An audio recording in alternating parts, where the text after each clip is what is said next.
we pick things up about 2 hours after the funeral. It's never easy when you are saying goodbye to someone that's impacted you, but more so for someone like Jericho, the complexities of what has unfolded within the Hotel Inertia are likely to stick with him far more pronounced than they will with the rest of you, if not for the introduction of the Gravediggers.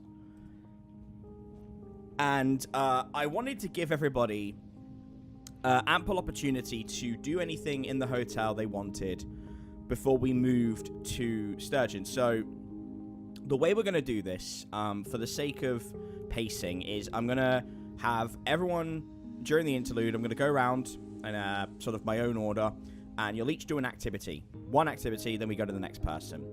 And if you want to do some stuff in the hotel, that is also an option.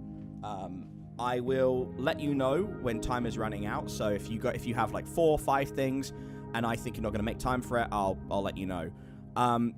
But for the time being, this is your opportunity to visit wherever you want to visit. Talk to anyone who to find out what happened with them, to figure out your next steps, and anyone that may be of help to Sturgeon.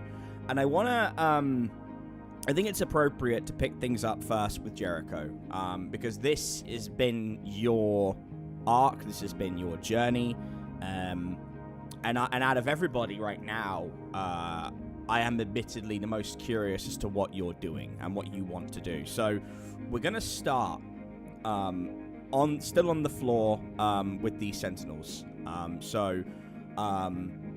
You are basically not sentinels, sorry, the Order of the Moth. So you are still somewhere on that floor. You could be in the lodgings, you could be in the old lecture hall, you could be in the old experimentation chamber if you want to get really dark. You can be in the core area. It's up to you. Where do you think Jericho would be, and what would Jericho be doing at this moment? On his mind, Jericho will be making his way to either speak with the Grand Magistrate or the Council again. Recover his missing appendage. And on his mind right now, he's in the background thinking of like the events that unfold, but more important, but most to the forefront is he's thinking of, I wonder where I can get flowers right now. Okay. No problem. So I'm guessing you're going to go and speak to Lily Quinn then, since she is the organizer. Oh, very, very, very much so. If that's okay. Where can get his hand back. She would be the person to not only grant you an audience, but she pretty much is like the organized right hand of how everything kind of goes here. So, sure. You find her sort of at that reception desk where you first came in for your trial. She is very busy at the desk. She is bouncing from A to B to C, and she smiles when she sees you and says, "Oh,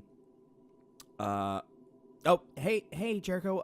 It's a little bit of a madhouse here. Finding a new council can take a lot of time. Well, what can I do for you?" Just a moment. Your very, very spare time. I need one last counsel before I go with the Grand Magistrate, the higher ups. You see, and I flash my hand. I was promised my hand back. Oh, after all this was done. Oh goodness. When did the other hand disappear? I have never had this hand. Even Moth's honor. When I first met you, I did not have this hand. Huh. I guess you just kind of think to yourself. Yeah, you kind of think to yourself that there's always a hand. You just see them in pairs, right? You just kind of think about it. I thought out of game. I thought you were given a temporary hand when you. I was. That's what I'm saying. It was like a temporary, like metal, or metallic-esque hand. Like, right. Okay. I thought you were just implying you had a stump, and I was like, nah. No, okay. No. Okay. Yeah. So she looks over the hand and kind of looks at her papers and says, "Well, the council normally has a 6-month waiting period, but What the hell? Go on in. I'm pretty sure they can spare 5 minutes. Much appreciated. By the way, do you know where I can get flowers while I'm in the hotel? Roll to give me a charm roll, just a straight charm roll.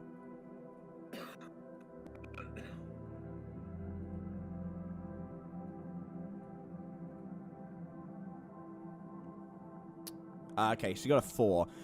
She looks at you and says, Jericho, I'm really sorry. I am so busy. When you have one of your highest ranking members run a sabotage project underneath your nose and then defect and take some of the other members with there and then try and kill your magistrate, it causes a bit of what we call a power vacuum, and that requires a lot more red tape than you think. You see a revolution or a coup d'etat on TV. It looks pretty simple, but nope, a lot of red tape. I'm really sorry. Maybe someone else. I understand. I'll go right to council. You have imagine a ton of paperwork to get done. Oh, best luck with that. Yeah, I sure do. Well, Jericho, we'll see each other again. Don't you worry. I'll poke my head in the sturgeon. That sounds great. Don't work too hard. You have your family for a reason. Make sure to feed them. Give them pets and whatever. I don't know what chameleons do. Chameleons, they tend to eat, well, insects, bugs. Gus is fine. He's actually nestled in her hair. He's sleeping. He's curled up, and he kind of looks up and he reaches out like a little paw towards you, like he's trying to grab for a branch. And his skin changes from a bright green to a very luminous yellow. And he starts shaking, and she says, "Oh, I think he wants to go with you, but sorry, buddy. Jericho's not coming back for a while. But as I said, we'll pop in and see him, okay?" And Gus kind of nestles back down and scrunches in her hair, and she gives you a nod and points to room A3. I'll be on my way. And again, thank you for all the help you've been. It's been invaluable. Godspeed, Jericho Branch. You're gonna need it. And he makes his way down to the room. Okay. So you go through to A3. Do you just open the door or do you knock?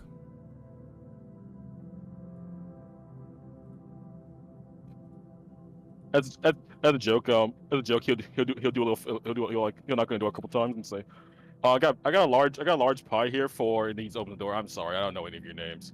Endicott immediately pokes his head forward and says, You got the stuff? You got the Jericho! Ah, what are you doing here? Hello, all friendly and not friendly wizards. But I believe I was promised a certain handsome, well moisturized five finger digit whenever I dismissed all the charges. Like that back.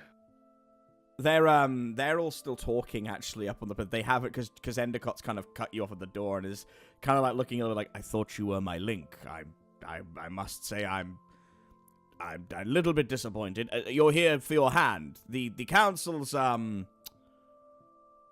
indisposed. I could help you with that. Unless you have a question for them as well. You might want to get in there quick. They're about to be traversing the astral plane. And won't be around for some time. Of course I'm gonna go over there, and they can make time for me. One of the guys who just help them like discover right. the coup and amongst their own ranks and stuff like that. Of course. One moment, and Endicott turns around and says, "Hide the stuff!" And the members immediately drop something and like rush back to their seats to try and look dignified. As Counselor Mallard looks over at you and says, Jericho Branch, not the best time. We weren't supposed to be available for a while. Endicott has just rejoined our ranks and was educating us on some of his methods for seeing into the future. But what you need? Your hand. I see. Yes, you're waving it. Right. Okay. You have been cleared of all charges, and I do think it is in order that you are restored to your former glory. One moment. And Counselor Mallard pulls out a foci you've never seen before. Very unusual. Odd in shape, odd in structure. Made of like almost a metallic ore. And it glows in that way that Dennis Rose did. And sure enough, your metal hand singes at the point, the wrist point, and flops off. And you actually go through the process of your real hand regrowing, starting with bone, then with nerves and sinew, and then muscles and tendons, and then skin. And within 15 seconds, it's back. No, that was crazy pretty. Thank you for that. You know, that's not normally the response we get. Normally it's, fuck me, that's painful, why did you not just reattach it? But, no, I mean, you know, it's good to be positive. We appreciate that. Gets a little distracting. Don't worry, it's not from the... I'm no cop, it's not from the... Whatever the fuck you guys are doing here with what the computer does. Oh, you're not a narc. Well, that's good. That's good. I never thought magistrates would be calling me a narc. Okay, well, I mean, you are with the Nightmare Detectives. You are technically a part of the 5-0. You can understand why we would be a little bit concerned. And am I not still a part of the order? Well, you know, there are people with split loyalties. You were, admittedly, up until 2 days ago, anti-Order of the Moth. We were at odds. And you were and are in the employment of the Nightmare Detectives. You could see why we would be trepidatious within our activities. You should be trepidatious over the company kept in Nautilus, not of me. Well, that is, you know what? Fair. What else can we do for you, Jericho? What I'll do, and he takes his hat off. With all due respect, I need the higher ups of the Moth to stop fucking with me. I'll continue to conduct myself within the order, fairly and uphold our standards. But I need the interfering, the random court case chasing shit that just that happened the last. I don't even know how long I've been in this fucking hotel. Do not happen again. I think you've been here for a week, maybe a week and a half. Time's a bit weird here. I'm sure your employer will let you know. Rest assured, Jericho, we will not be interfering again. In fact, Grand Magister Coriolanus did have a proposal, and with your fealty, I think it is appropriate. Would you step forward, please, Jericho? Jericho steps forward. Repeat after me. When the light is at its darkest, I will provide the light. When the light is at its darkest, I will provide the light. When there is no other shelter to turn to, I will offer aid. When there is no other shelter to turn to, I will offer aid. For those living in fear, I will provide help. For those living in fear, I will provide help. And above all else, I will be kind. And above all else, I will be kind.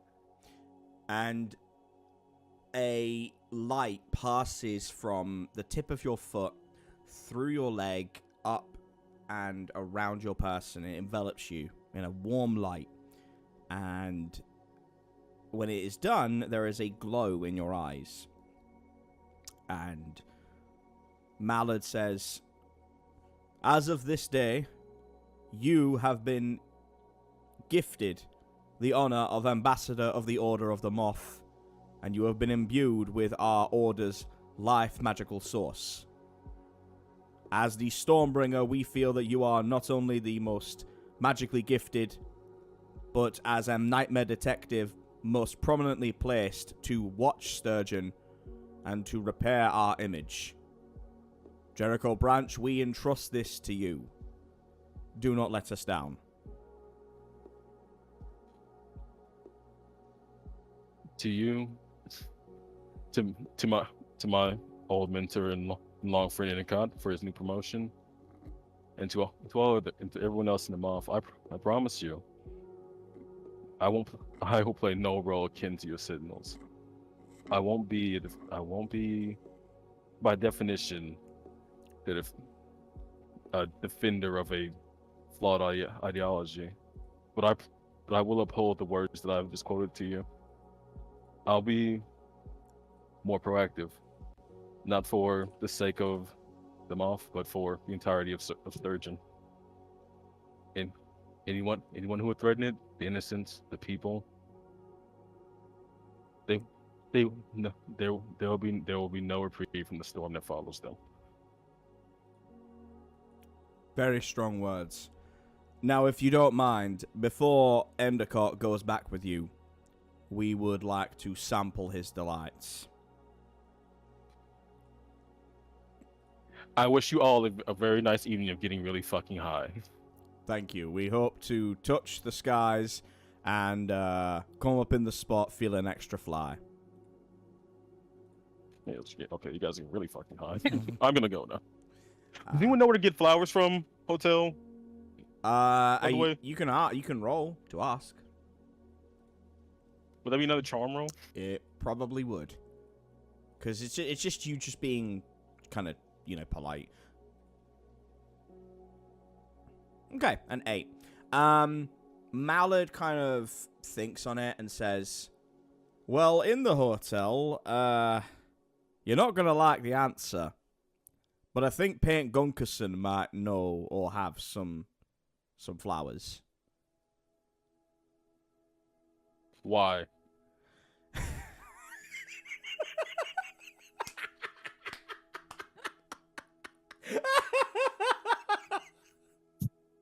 Ah, the way you said that.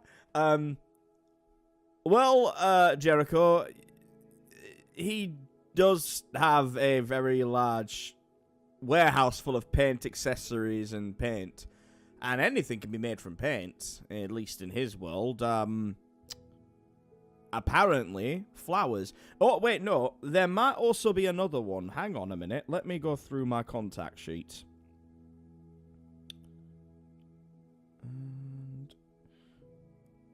Oh. Right. You'll need to speak to Wilhelm, and you'll need to ask him to take you to the fishing hole. He'll know what it means. You know what? For daylight's sake, I'm not gonna. I'll go to Wilhelm. I will ask him to do that. He'll know what it means. I'm councilman, my superiors, magistrates, and spellcasters all like. Have a good day. Godspeed, And Mr. Branch. We'll be in touch. And yeah, you leave them, and do you speak to Endicott on your way out?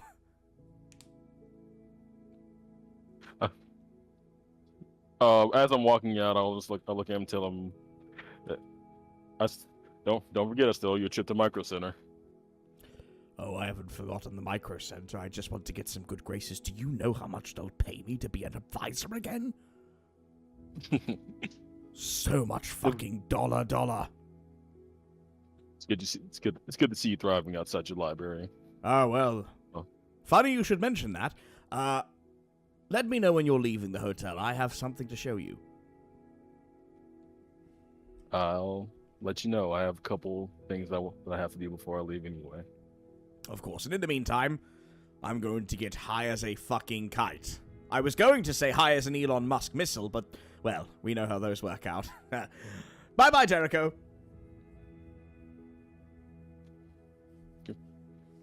Goodbye, Master. Okay, alright, so we'll pause you there. Mr. Taylor, Flebius, I believe you're muted. Oh. That's okay. Sorry. Flebs, that's okay. So I want to be clear that if you guys don't want to do anything in the hotel, you can just go straight to Sturgeon, then we'll have a debrief and stuff at the end anyway. Do you want to do anything in the hotel for your first activity? Because the way that, if everyone has one thing, then we'll just move to Sturgeon for the rest of it, but, yeah. I was always curious about the monkey pit. And now that I've seen it. Okay. It doesn't look very threatening. Okay. You want to go to the monkey pit as one of your activities? Yes. Okay. Are you taking anyone with you? Whoever wants to go. Well, I think Jericho wanted to go, because Jericho's the one that brought it up. I won't count this against Jericho's action, so, like, if this is one of yours, this won't be one of Jericho. So, Jericho, if you want to go with him and meet him with Wilhelm, because you're going down there anyway, right? Yes. Okay. Does anyone else want to go?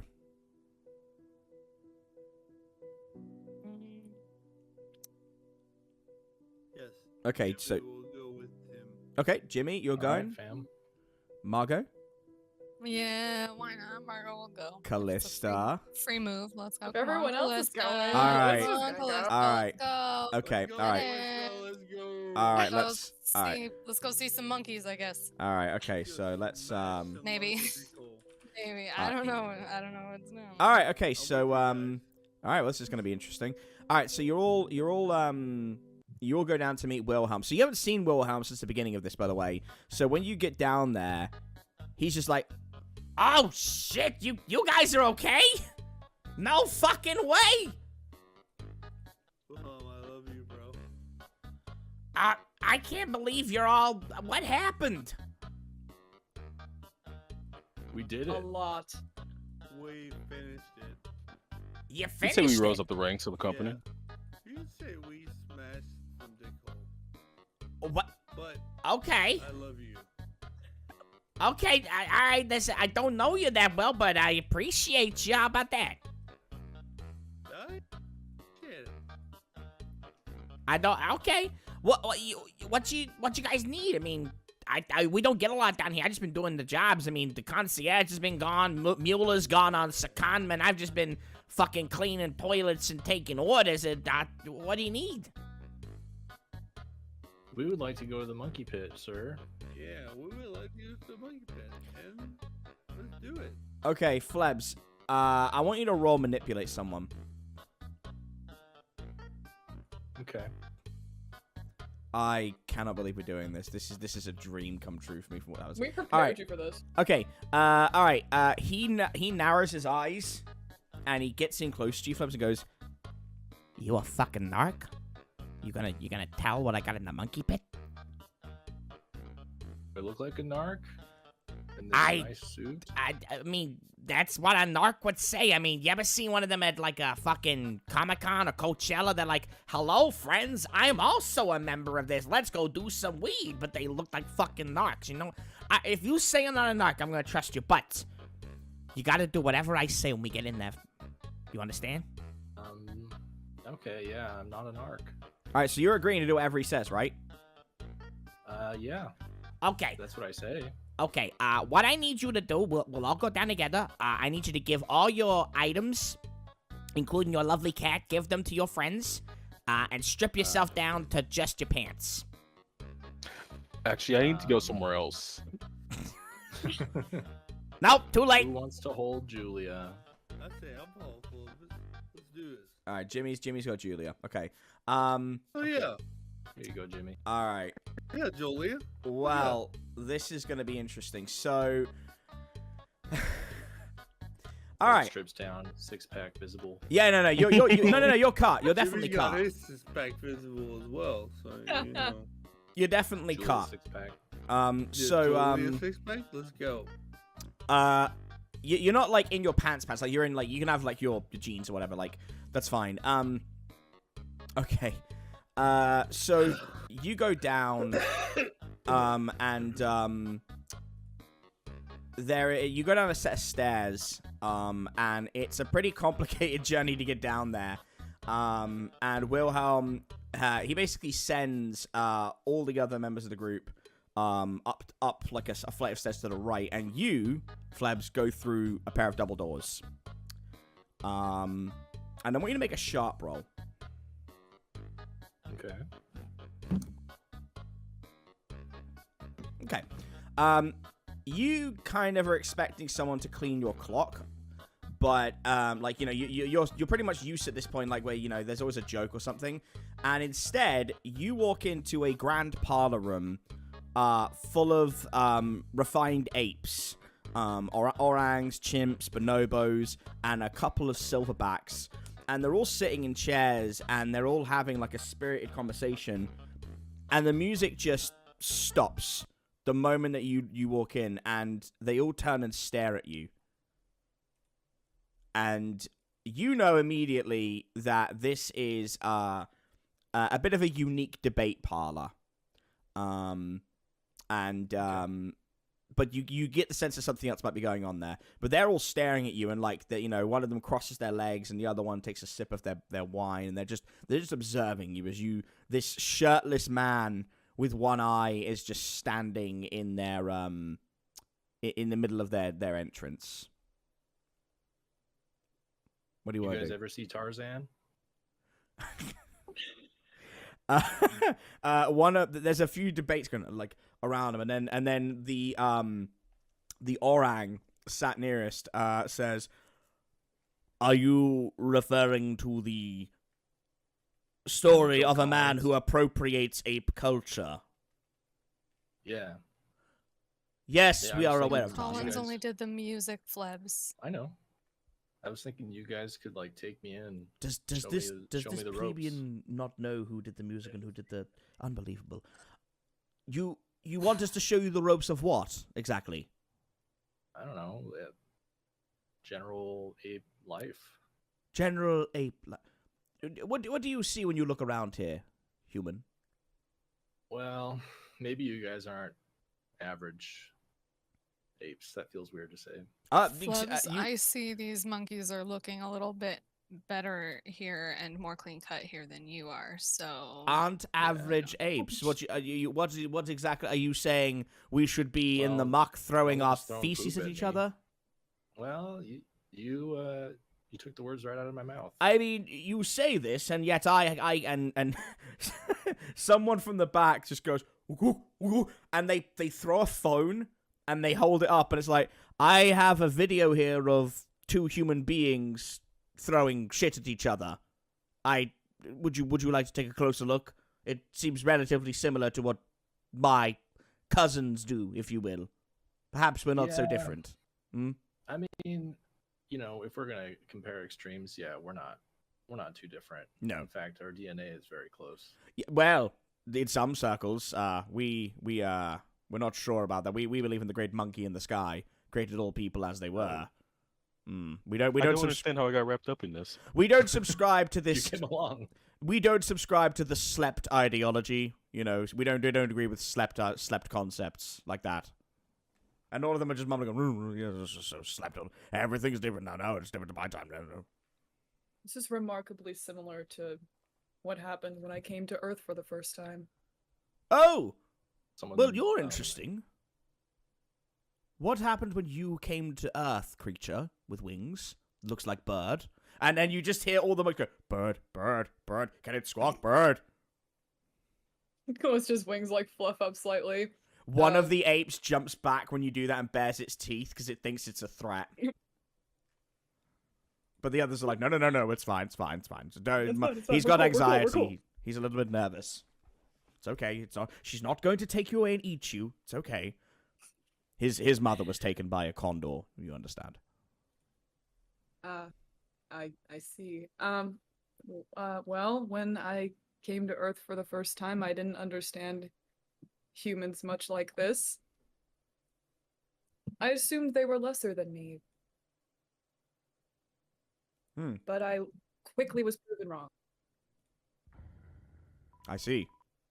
I don't think apes are less than humans, just to set that record straight. Well, no, we are technically just on the same horizontal line. Just one of us has hair and the grip strength of 3 men, and the other one is able to make cars and Tesla and Dogecoin. Yeah. And then someone in the back goes, to the moon! They're like, shut up, Jeffrey, it's not happening. Diamond hands, y'all. Why did the skeletal one bring you down here? Were you just looking to see if this was a zoo? No, we heard it was the worst place in the hotel for us to be, and so far I. Oh, I did don't you feel now? Oh, I see What makes what's this place going so on here. awful? I see. Oh, one moment, please. And this ape stands up, dusts itself off, and just goes, what? And like from the back, a huge silverback comes along, and like he flexes his muscles, and they say, "This is Bubbles. We would like to have a contest of strength to see who is king of the monkey pit. It looks like Wilhelm is pulling one of his little jokes, and so we have a reputation to keep. Would you prefer to have the first slap, or would you like Bubbles to?" Does it have to be me? Oh, I mean, you are dressed appropriately. You're in battle gear. And you see Wilhelm. Wilhelm's going, So you guys slap each other for fun. No, this is Wilhelm. Wilhelm gives us free rental in the floor for debate parlors if we, on occasion, humor him and let someone come down here and get slapped silly. It's an agreement we have. I'll slap first. Well, very well. Yeah. 'Cause I don't think I'll Roll. be able to slap after. roll a kick some ass I roll. got you, bro. Kick some ass. I just wanted to go see the watering hole. How did I end up here? All right. Chewy's got you, bro. Okay. Okay, what did you get? There it is. An 11. An 11. Okay. Yeah, you wind up and you base your legs, and you know you're really putting all of that into your. Is it your left hand or your right hand, Flebs? Right hand. Okay. Yeah, you hit him right under the chin, and Bubbles just goes straight down, like out cold. And the monkeys, all that decorum, they start jumping and screaming, like not in anger and joy. They're like going insane. And the monkey that you're talking to is like, "Well, it looks like we have a new champion of the monkey pit. What is your name, human?" I'm Flebs. Flebs Taylor. Flebs fucking Taylor just knocked out Big Bubbles. And they hold your hand up and they all start chanting. Flebs, you are now king of the monkey pit. Congratulations. Fuck yeah. Good job, bro. Add that to my repertoire. What just happened here? Well, History. basically, Flebs wanted to go and see the monkey pit. I refused it to be an actual monkey pit because there's not a good story to tell there. And then Flebs took the first slap and he got an 11. So what he No, knocked that was Jericho, not Trevin. he knocked out a silverback gorilla, which is definitely going to be something he can use for intimidation. Okay. So that's that. Does this mean to become the next So king that of the happened. monkey pit, someone has to slap the shit out of Flebs? That's a fair point. He takes you when you guys are leaving. He just whispers, "By the way, Bubbles was the weakest amongst us. There will be other challenges." Shit. And then he points to a hairless, ripped chimp. And he just says, "That over there is Mr. Pinchy, and he'll be coming for you." And the chimp just bares its teeth, and it's like scarred all over, and it is terrifying, Flebs. Flebs is visibly shaking.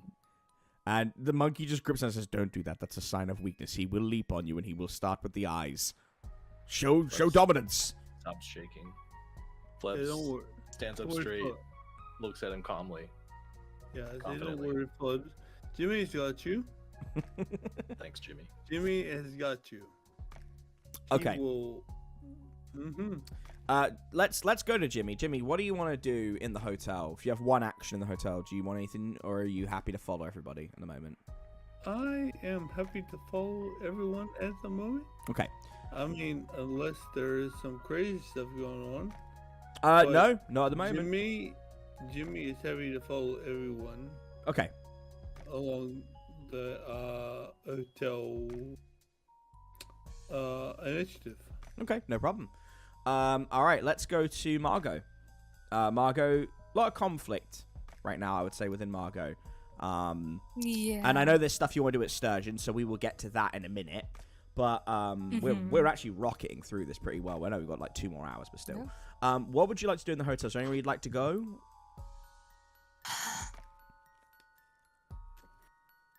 Margot is okay leaving the hotel if everyone else is ready to leave. Yeah. Well, that's all right. Okay, so then last person to ask is Callista. Because we have one more action with Jericho, but yeah. Yeah, I don't think Callista has anything to do in the hotel. Okay. In that case, Is Jericho going up to Paint Gunkerson to well, buy that's flowers? Or yeah, I was gonna say, he's just not Jericho, doing that? where are you going? Are you because you're gonna speak to Wilhelm when this monkey pit business is done? Actually, we might do that. That might just be the last thing you do, so it doesn't really matter. But are you going to paint, or are you asking to go to the fishing hole? I was gonna ask to go to the fishing hole. Okay. Before all this happened. Okay. Yeah. So I'm gonna say you're doing that on your own. While everyone else Cool. is sort of just getting everything together. I'm gonna say that the monkey pit's done. Flebs is putting his clothes back on, feeling like the absolute champion he is, with a very sore hand, and the rest of the gang are just sort of gathering all their stuff together. And yeah, Wilhelm is just sort of busying himself at his desk. He's just gotten an email through. He is now the new concierge for the Hotel Inertia. So he's kind of, he is freaking the fuck out a little bit. And he looks up and says, "Oh, hiya, Jericho. I ain't got a lot of time. I mean, I fucking new promotion and everything. What did you do to the concierge? Because, I mean, I'm not complaining. More money for Wilhelm, but yeah, what'd you do?" Shot a couple times. Jimmy kind of stepped on her crumbling body, turned to dust. Wilhelm. Yeah. The council tells me you know a place called the Watering Hole. Oh, the fishing hole. Fishing hole, yes, my fault. Long, apparently only week. Could you take me there? Yeah, of course. Well, anything for you, Jericho. I can only take you though. It's a bit of a private situation. I'll explain on the way. Let's go. Understand. Also, and- congratulations on your promotion. Dude, I got a 401k now. I got Medicaid. You kidding me? My bones Thanks have been for- aching for 30 years. But don't. I'm sorry, it's a skeleton. I got a ton of work. A skeleton. All right, okay, I'm done. I'm done. Let's go. You weathered the storm. Only took you like 200 years to move up. Catch me on my Netflix special. #triggered. All right, so yeah, you guys go up in the hotel elevator, and yeah, you come out in a it's really weird. You come out into a really narrow hall that connects the hotel's elevator, and it's like a it's like a biodome almost. So you on either side have these clear glass walls, and you see all these jungles and like beautiful flowers and cherry blossoms.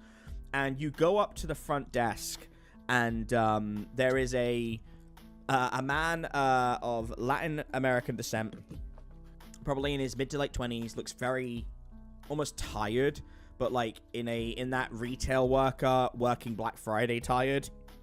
And he is wearing a Sailor Moon outfit. So he is dressed to the nines in a like a frilly skirt. He's got a tank top on. He's a little bit chubby, but like, you know, it still looks nice on him. And he's got a headband, and he's got pigtails. And he looks up with the most tired eyes and says, "Hello and welcome to Purikura Purinesu yu Ikutora Mendoza Koto Purikuria Rokoshuen no Shikai Dutsure Roke."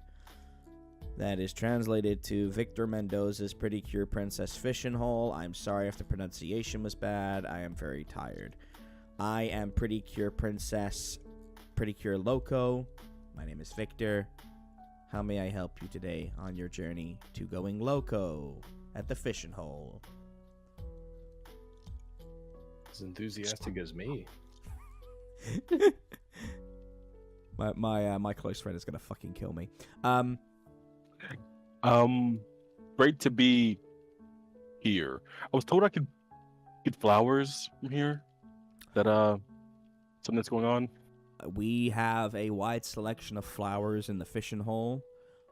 Could you be more specific as to what you're looking for? For gays, funeral-esque wrapped individual, something like that. Oh, did someone die? kind of a lot of people. Yeah. Oh, that's not loco. On behalf of Victor Mendoza's Pretty Cure Princess Fishing Hole, you have my sincerest apologies.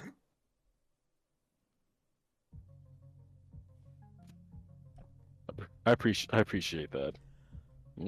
Okay, so you want four bouquets. Yes. Any particular flower?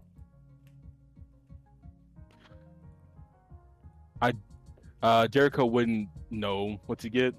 Okay. He just all right, wouldn't that's be fine. gathering things that look like. Roll. Good. Yeah, that's fine. Roll to manipulate someone.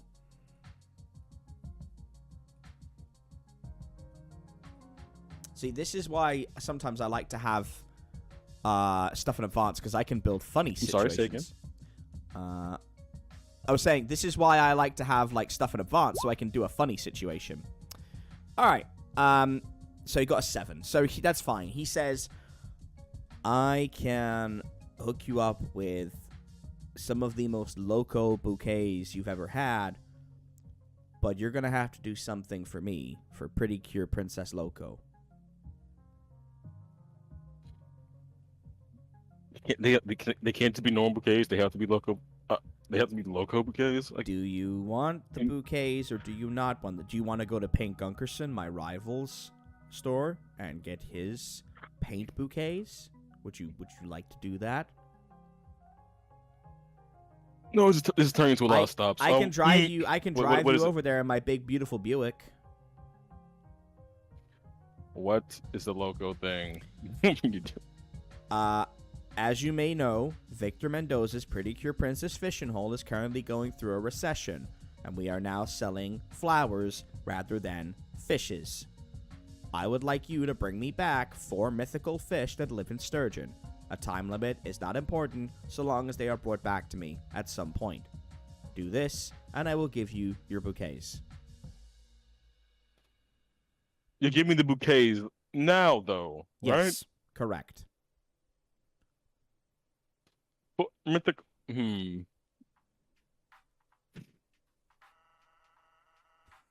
Might come back and bite you later.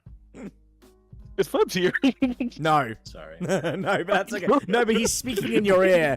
He's like, hello, Trevin. This is your conscience. Don't do it.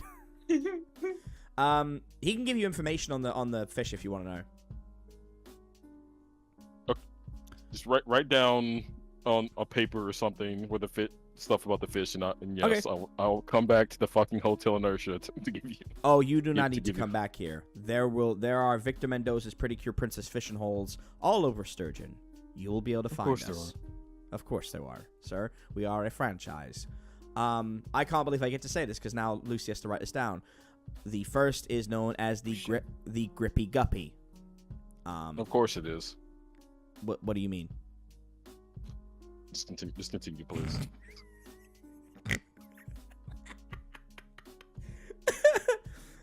You need to be careful not to get caught in its mouth. It is a rather large carnivorous goldfish. The second is known as the terrifying Tortuga. The third is known as the Maleficious Marlin. Excuse me. I have not slept in, I don't even know what day it is. And the fourth is a piece of coral that's only found in Mantis Bay. You know, coral isn't a fish, right? What? What do you mean? Nothing. No, I don't. No, we're not. I humbly accept your quest. Oh no, you know what? You're right. Let me change. And he scratches that out. Says, No. I need you to get me the giant jellyfish from Kerala. I'm sorry, I saw Kerala and it's not for me. It's for my employer.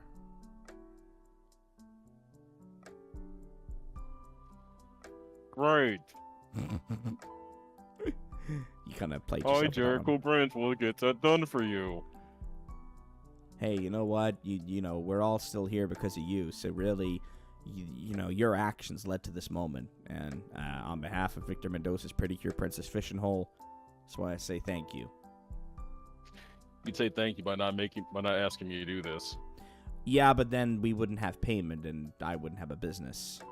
You understand how capitalism works, right?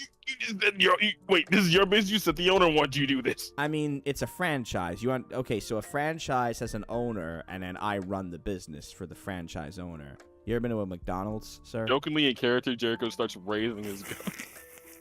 Okay, all right. Hey, and actually, no, you know what? Wait, you're raising. Wait, hold on. You're raising your gun, right? No. No. It's okay. No. Do it, and he just literally puts his head to the barrel and says, it's fine. Whatever. Go ahead. No one will know. Can I? Jericho puts the gun away and says, please find a different job. I'll do the fish thing. I wish I could. My spirit is bound to this place, unfortunately. Thank you for taking on this quest for Victor Mendoza's Pretty Cure Princess Fishing Hole. Pretty Cure Loco Victor thanks you. Please wait a moment while I get your bouquet. And he goes into the back. There's a little sliding door, and you get a glimpse, and it looks like a galactic wormhole, but you can't confirm that. And there's a host of sounds. And when he comes back out, he is smoking.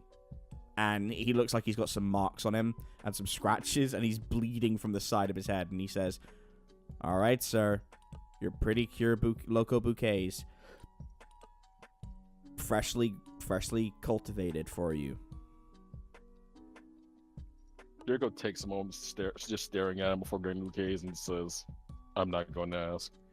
They wouldn't be loco if I didn't have to go loco to get them, sir. That is part of the deal.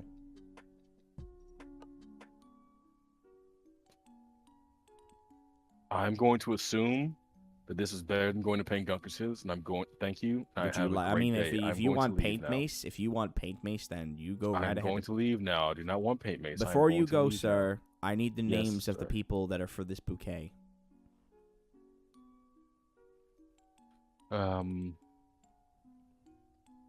One will be named Robin.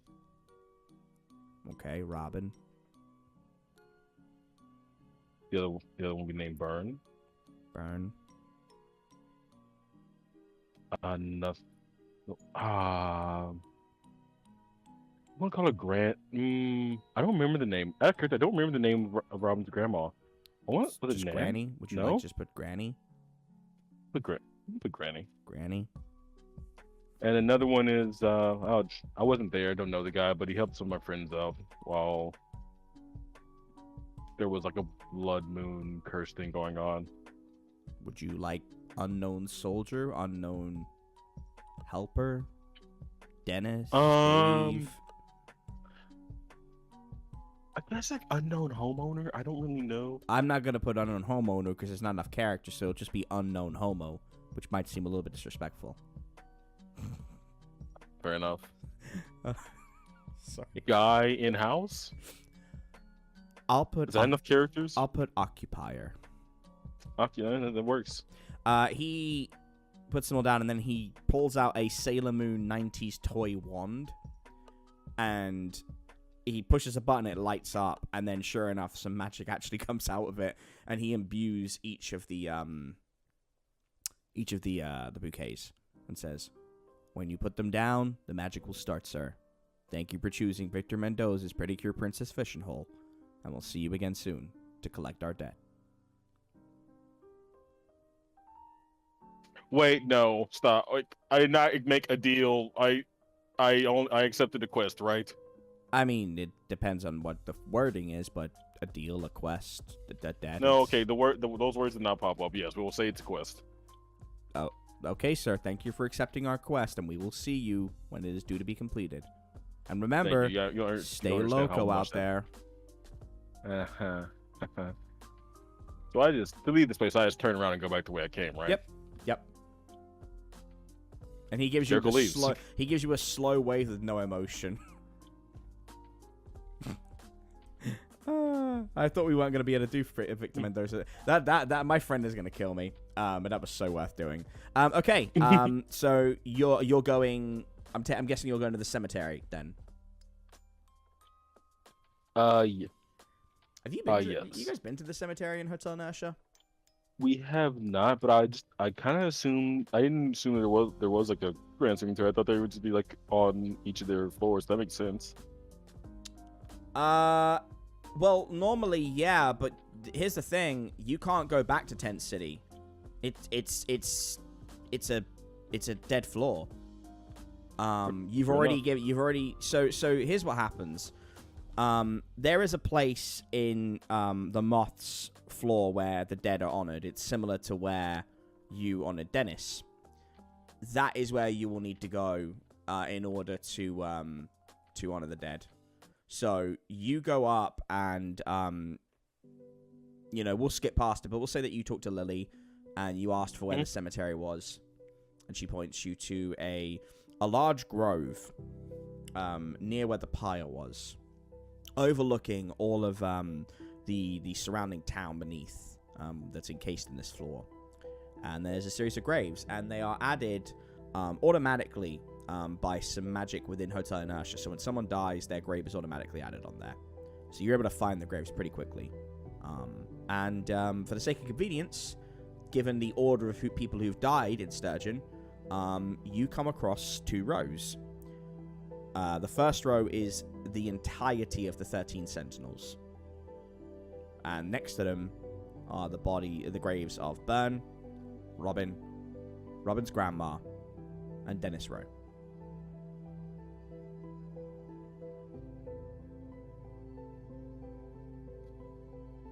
Yeah, Jericho will put down the bouquets for Robin and his grandmother.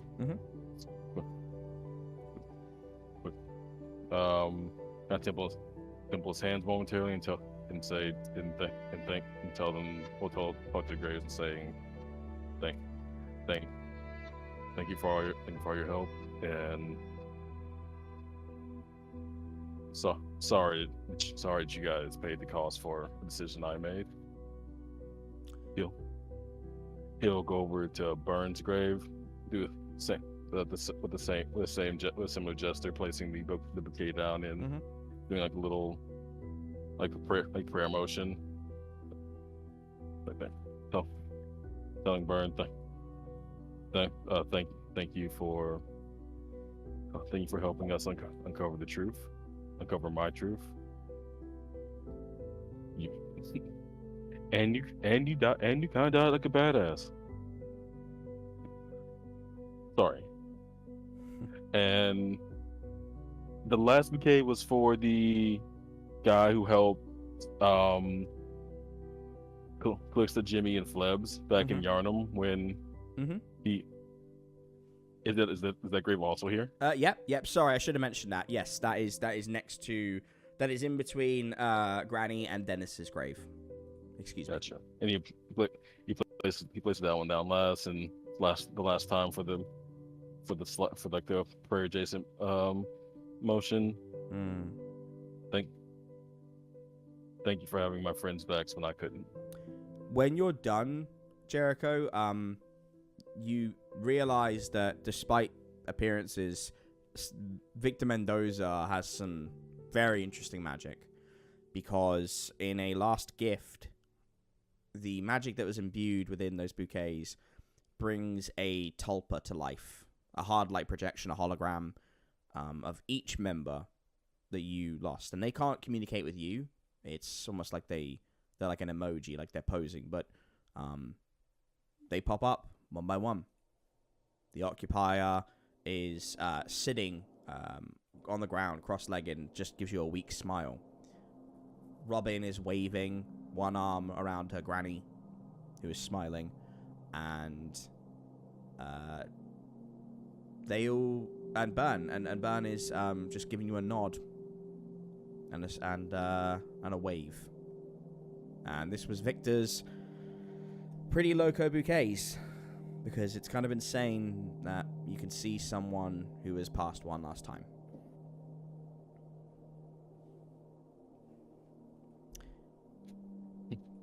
Those are some pretty loco bouquets.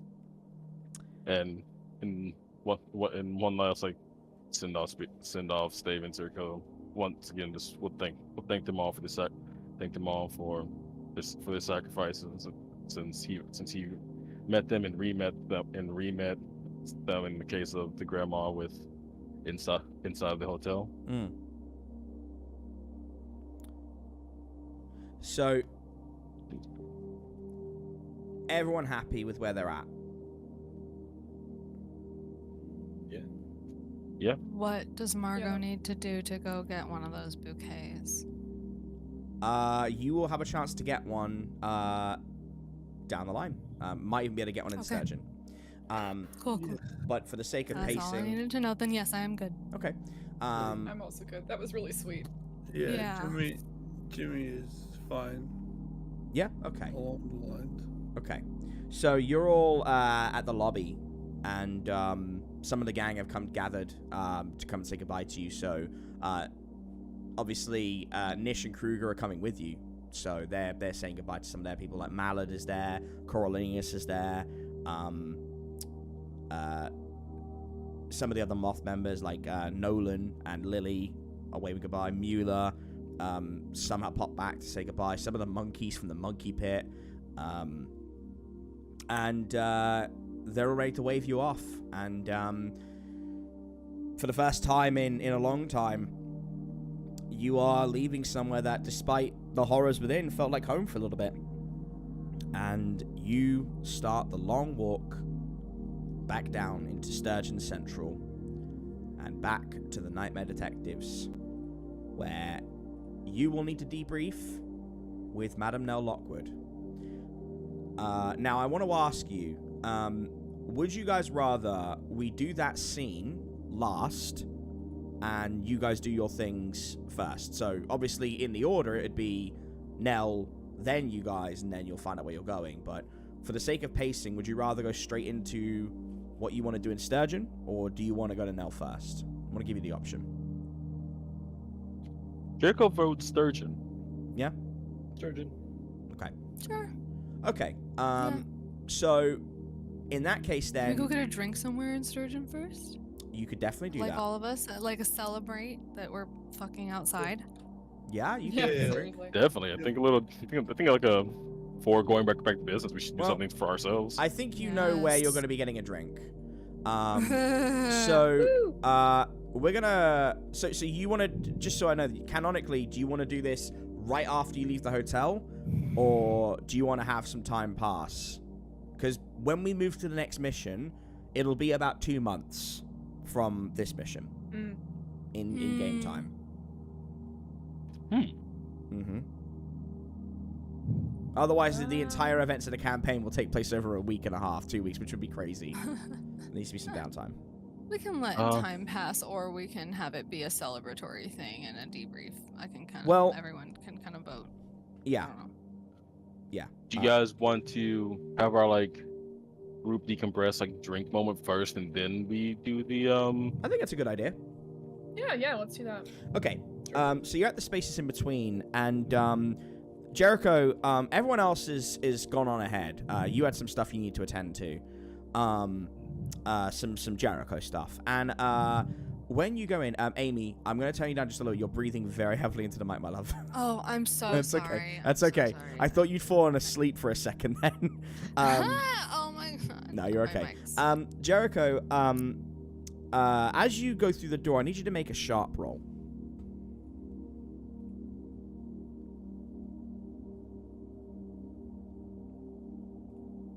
$13. Amazing. The Lovely. lights come on, and everyone in the bar says, "Happy birthday, Jericho!" And you are not taken aback by the lights and the noise, but you are taken aback by the fact you forgot your own birthday.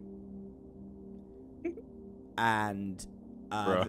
the gang have laid out a it's a Jericho styled birthday party. They have got like an old school banner that has the words Jericho birthday, but like birthday is like with backwards B's.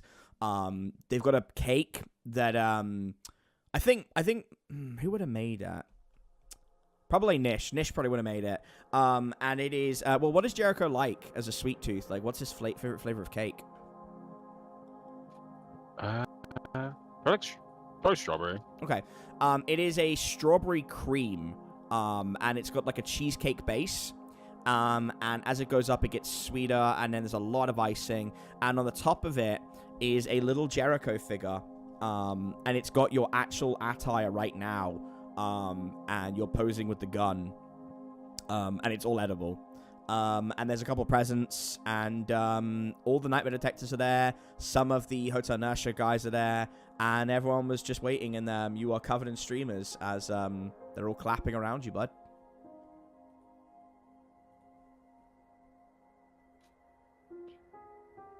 Jericho like takes a moment like to compose himself, and initially starts speaking a little choked up, but then says, "I fucking love you guys." In fairness, I can't take credit for this. Amy and Lucy realized that your IRL birthday happened during the Hotel Inertia. We were like, nope, we're doing a birthday party for Jericho Branch. turns out, you told me that We your couldn't birthday help was the it. day before, and we had to do Yeah. something about that. so Y'all are sweet. I appreciate it. Jericho Branch's birthday is probably gonna be April 20th, like because it kind of makes sense. Oh, for fuck. time-wise. I would think Endicott's birthday is April 20th. It could be that they have the same birthday. Could be. True. Oh. But yeah, Jericho is you see Endicott, and he's there, and he has already started. And just to bring the canon full circle, Jimmy is absolutely sourced in the back with Wendy, and he holds up a glass. It's like, Jericho, I love you, buddy. You know, he is on it right now. And yeah, you got some gifts, and everyone knocks a drink back. I don't think we'll do the official drinks right now from Sully and Cheddar, but like, yeah, it's a little birthday party. So I mean, does anyone want to do anything, or do you want this to just be a scene?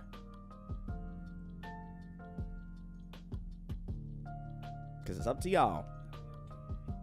Margot's good with it just being a scene. Yeah. If anyone else wants to do anything. For sure, I'm good with it being a scene. That'd be really sweet of you guys. Okay. Jericho's, I'm fine with having as little attention drawn to this as possible. Well, Jericho, you are going to get some presents. He's kind of shocked. So, I'm thinking of what everyone would have gotten you. So Wendy got you the complete Berserk set in like it's a fucking heavy box with every graphic novel, and she's kind of a little bit shy about it, and is like, it's whatever. You just, man, everything about you's like a fucking anime character. You are a fucking weeb. Come here. You know, it's like just there like for a hug me. Yeah, and then she pulls you in for a noogie, and it's like, we ain't doing. Like, I just get out of here, you know. Whatever, enjoy it, dork. It's my hideout too. Margot, what would you have gotten Jericho? Margot's thinking. I just imagined all of us like taking the time to go shopping for this. Shopping for Jericho. I think Margot probably would have tried to get him some form of new weapon and or armor. So Okay. am I allowed to get him like a new gun? You can get him an attachment for the gun. I don't think, because his gun's magical. Yes, so that's great. what do you Yes, want then to? let's not do. What do you want to get him from, like, for his gun? Like, what kind of attachment are you thinking? Ooh, I have the perfect accompanying present to this. I'm so excited. oh my god. Probably something defensive, but I can't think much more beyond that. Jericho, like, what do you? specifically? What do you think you would need, and then I can work with that.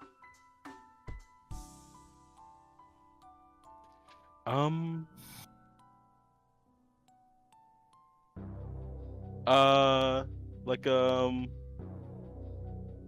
defensive. I think what Jericho would probably like would be some like kind of almost like either heavier like van braces, like gauntlets, like something to actually like attempt to block with. Okay, we're on a similar wavelength, because I thought having a kind of Kevlar gauntlet that allows for better deflection.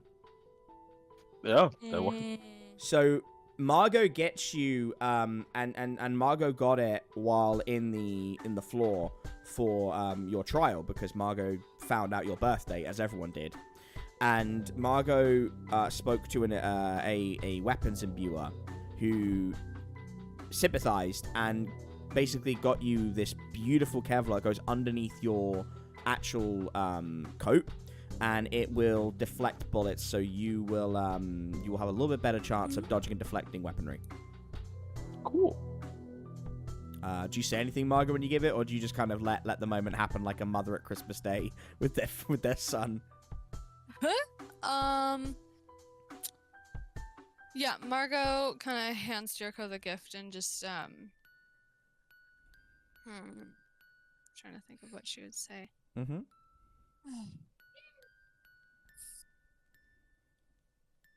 Yeah, I guess it would just be this kind of more awkward.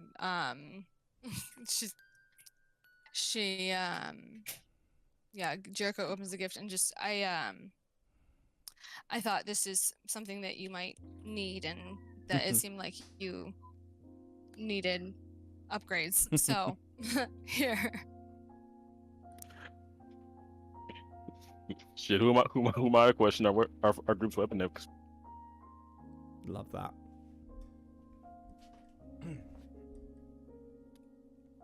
Oh, there we go. My Discord died for a second then. Oh.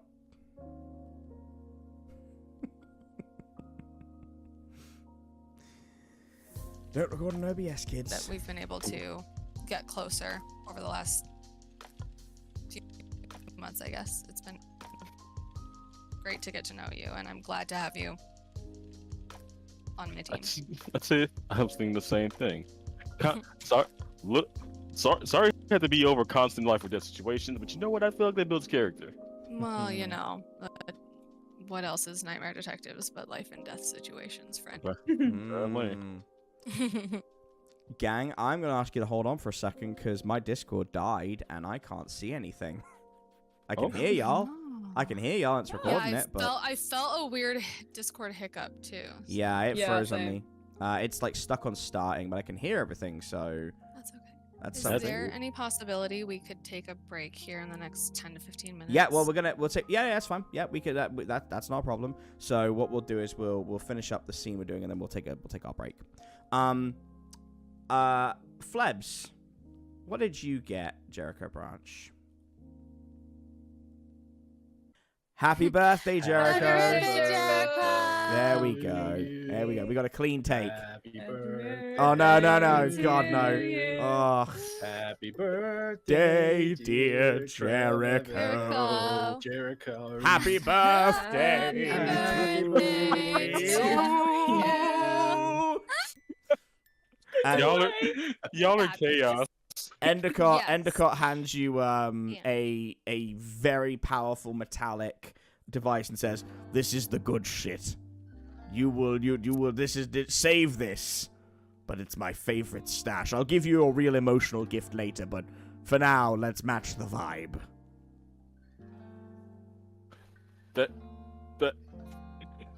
Thank you, Endicott. Or Magister Endicott. Oh, please, not louder. Do it louder.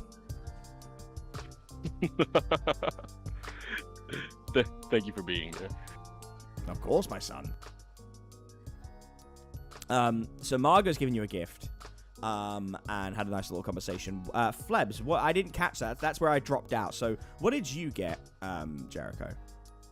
I get him some treats for his birds. Oh, that's nice. Spectral. Aw. Little So snackies. like spectral treats. Did you get them from your juju bag? Yeah. Okay. Yes. Okay, cool. You pull out There you go. Happy birthday. You pull out Simon Spance's special spectral treats, specifically made for familiars and spectral beasts. Wow. Wolfenstein will appreciate it after being in Manus Bay and Hotel Inertia. They deserve thank you from one familiar owner to the other. They deserve a treat. You're welcome. And I give Julia a treat as well from the juju bag. Please don't make me roll for that. No, I won't make you roll Fail for its that. poison. Just give it to me. No, Just give it. no, I would not Please because don't make me roll for that. no, the risk of it hurting poor Julie, I just can't do that. Okay, Yeah. cool. That's terrible. Who else is there? Oh, so Nish got you the cake. Kruger, what did Kruger get you? Kruger got you a new cloak. I think he saw. So this is going to play into your new outfit, Trevin. But he helped Lovely. change your fashion up. He knew that you were getting you had some rags and they were like getting a little bit worn down. So he got you a whole new outfit. Him and Nish kind of both did it together. Look, like talking to him in there, so it's just kind of in a way more casual manner. So it's like a casual way of saying that I should update that the gunslinger thing isn't working out for me. Well, it's just you're kind of looking like hobo cowboy now, buddy. We need to you went through a Lost journey. the mystique, like the gentleman. Yeah, I want you to look a little bit more. Well, I mean, you want to be a gentleman, that's fine. I just want to kind of get that. Look, I've seen your anime collection. Okay, I saw your watch anime list. All right, let's cut the bullshit. I want to give you a bit more of a badass look.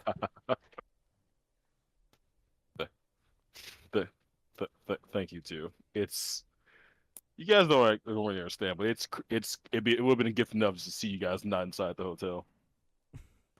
But this is cool. I'm taking this. You're not getting it back. Well, no, you take it. But I mean, we told you we were coming with you, right? Like we're 100%. It's happened now. A little more surreal. Yeah. Well, you're stuck with us, bud. And the party goes on for a little bit, and then in like a typical teen movie, the crowd all kind of goes silent as Callista goes up to you. The most awkward shuffle. The wings are like pinned back, and the head is down. Like it's super like adorably awkward. I think, as Callista gives you her gift. Yeah, Callista hands him like a black well, it's more like a dark brown wooden case, and says, I hope you enjoy these, Jericho. Seems like maybe you needed some new ones.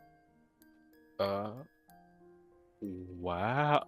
I don't know what this. You should probably open it. I'm You're currently marveling at a box, Jericho. You could probably. I'm currently marveling at the idea that Callista gave me a present. And Jericho now opens it. So it's like a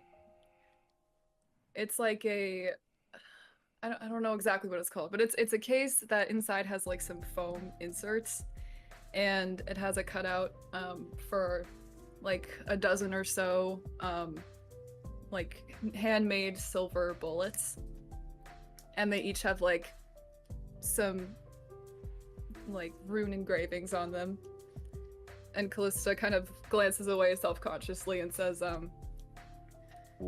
well, you used all your last ones, so I thought maybe you could just have some more of those. I was told it's a human thing to give gifts on birthdays, so Jericho is kind of like almost awestruck. One, like the quality of the gift is insane. Like it's so accurate for him, and kind of like in a sense for him, it's kind of like, wow, Callista pays that much attention to shit Jericho does. Callista pays attention to everything. Jericho gathers himself and says, Callista, I don't even think that saying thank you is enough. This is an amazing gift. Callista, like, her wings fluff out slightly, and her cheeks, like, turn red, like, she actually blushes slightly and says, oh, I'm glad you enjoy them. I made them myself in the hotel. This is. Oh, what? It's even homemade. Holy shit! Wow. Like, there's not been like a single day that's passed that I haven't been like really grateful that we didn't kill each other in that backyard. But like, you're a really great friend, Callista. All of you are. And Callista, go on. Callista like actually smiles at that, and kind of lifts her head back up and nods and says, I'm glad we didn't kill each other either, Jericho. And Margot just kind of raises her drink and kind of cheers to that. To not killing each other. Cheers to not killing each other. to not killing each other. To not Yes. killing each other. Wow, Photo! that's applicable with a lot of people. Here, here. And you all get absolutely sauced. As we've established, Jimmy is face down on the at the top of the bar, having challenged Wendy to a drinking contest and failed. And you guys just have a nice time. And at the end of it, Endicott calls for a photo. And one of the like helpers in the bar takes a picture of all of you together. Position-wise, off the top of my head, I'd say Jericho right at the front, Nish and Kruger right by his side, Callista standing right behind Jericho, Margot to Callista's left, Flebs to Callista's right, Endicott standing behind standing to the left, Sully on the right, Cheddar sitting there chewing his blanket, Wendy holding up like a middle finger, with Amelia next to her, and the rest are in the back. So Nolan, Lily, the Magister, they're all there. And you get a beautiful picture, and it develops over time. And each of you get a copy, and you'll all remember the wonder of the night that you were all together when things made sense. And we'll come back to that.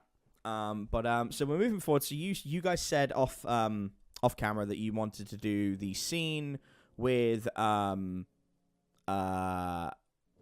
wanted to do the scene with Nell next, correct? You'd like to go do that first? Sorry, you're cutting Oh, out. I'm sorry. You said you'd like to go and do the scene with Nell next, correct? That's where you all agreed off camera you wanted to do. Oh. Before that, we wanted to do like just like kind of like the player character Nightmare Detectives having like their like little group like drink toast. But do you want to do that before? Okay. Do you want to do that before we end this scene then? Do you want to do that here? Do you want to do that in the bar, or do you know where you want to go and do it? Is this the one where... It's up to this you. is we wanted to do anyways, this thing we wanted to do like the kind of us like having our little heart to hearts with each other. Oh, I'm sorry. Okay. Oh, in that case, then we'll say this is the after party. So, do you want just the core Nightmare Detectives there, or do you want like Wendy and Endicott? Like, who do you want there?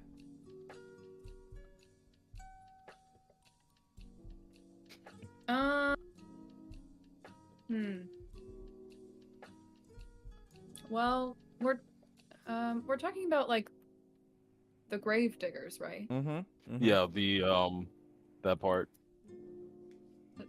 Should it just be us then? Because I don't know, like Wendy and Endicott. Yeah, what all does Wendy and Endicott know about that stuff?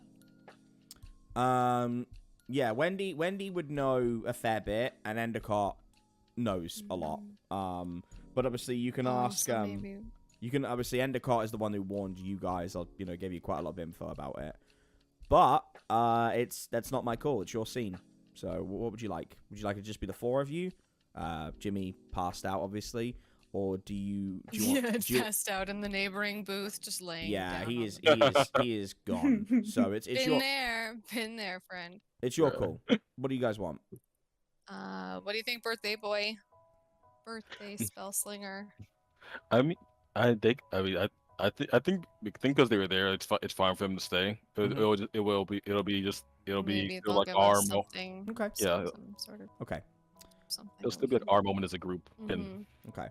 So it's been a few hours. Everyone's beginning to sober up. They're getting to that point of intoxicated, but like a wired. You know, you start to have deep conversations. You know, the 3 a.m. deep chats at a Denny's. Sully gives you the room. He kind of cleans up and goes into the back. Cheddar is sleeping next to Julia by Flebs' feet. And yeah, Jimmy is out.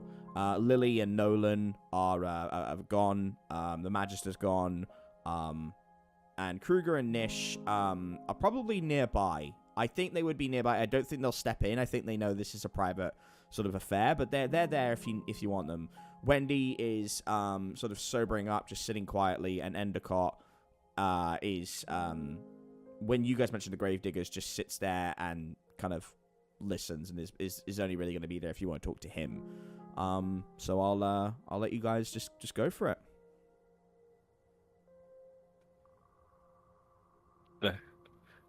Thank you all again for, I won't lie, kind of the best birthday I've ever had.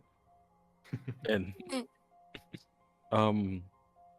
it's, I don't mean to bring the mood down after a crazy, amazing evening, but I want to talk to y'all about something.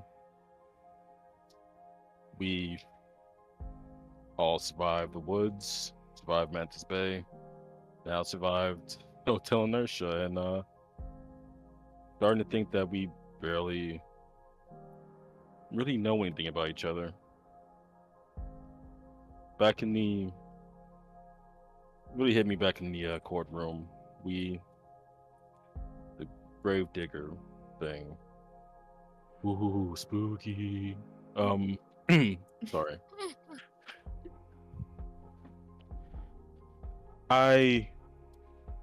When Nihilus' cohorts were unveiled, I saw ones next to me. His face was someone I knew. That one I've been thinking about since then. Is that check for anyone else here?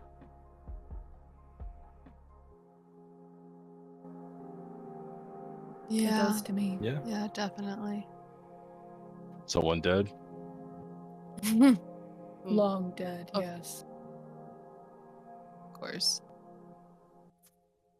I'm maybe feeling particularly emotional today, so if everyone's okay with it,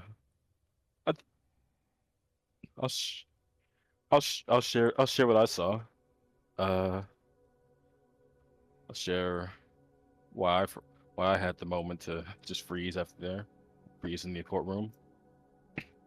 Yeah. So Megan Ping Dunkersons, you guys saw my uncle. Well, he was the person I saw in the courtroom. The really mean, grumpy old bastard who saw maybe an opportunity for himself, maybe an opportunity for me. He was, as a kid, I'll say he wasn't likable. Bear. I barely got a chance to sleep. I trained until I couldn't move my muscles, till I bled, till I could barely breathe. But in a way, I have to show some appreciation for him. I wouldn't be here. I wouldn't have met you guys. I wouldn't have met Dennis, Nishandra, and Kruger. I doubt I'd be the Stormbringer without them. So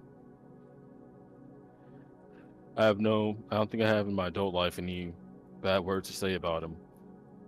He's dead. And as a fearful child, I killed him. But he helped shape me to be, I think, a pretty okay man.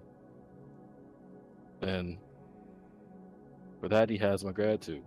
And then I will raise like my drink in front of me, and for that I'll give him a toast. Sorry, that was a lot. Margot Oh, raises her glass. Yeah, Callista does the same. Flebs raises his glass. We all Hear, have hear. memories that haunt us, Jericho. Thank you for sharing yours with us. I trust you guys in my life. Might as well trust you in my past. Stop, that's so cute. Jericho, That was out of character. if I may, I have watched over you since you were but a boy, and in that time I feel I have come to know you quite well, and sometimes there are events that are out of our control. Your powers did awaken, and yes, you did. It ultimately ended with destruction, but you were just a boy, utilizing a tool you did not understand, pushed until a limit that went beyond your comprehension. You made a mistake, but it does not define you. I think I speak for everybody here when we say that we're proud of you, proud of the person you are, and perhaps if your uncle was here today, he would be proud too.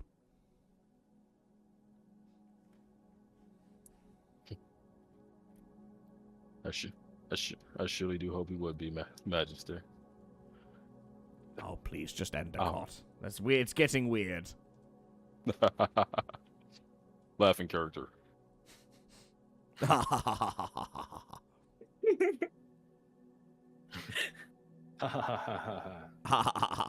This is getting.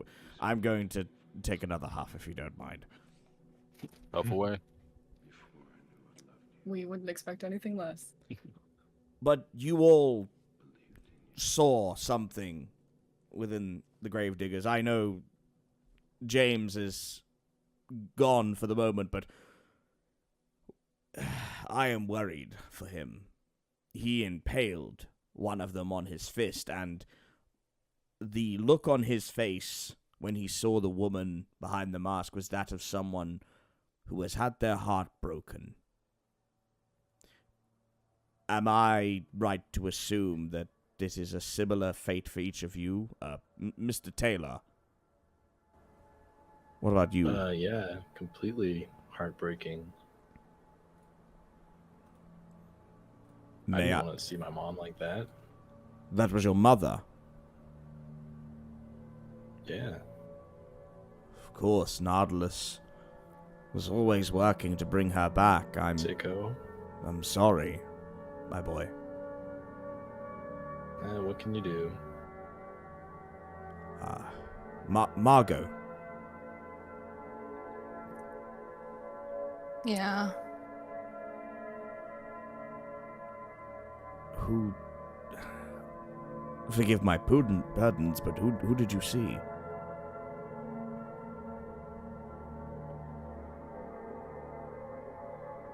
I saw my husband.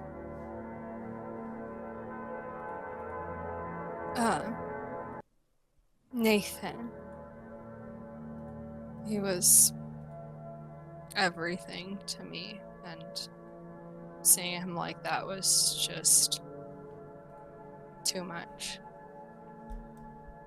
I see.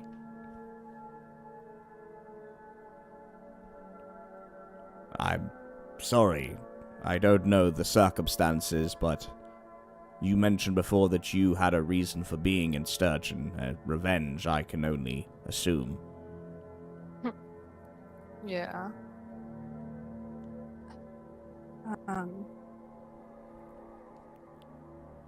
Yeah, you could say that he was he and Nathan, my two sons, and my parents were all taken from me in one night. So, yeah. I guess you could say I'm here for revenge. What took them? a siren. Hmm. That's as much as I know right now, and I guess the only other thing that I know is that I will stop at absolutely nothing to make sure that I find them and make them pay for what they did to me and my family. Absolutely. Here. Callista, Here, here.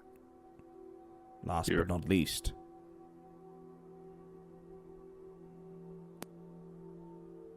Yes.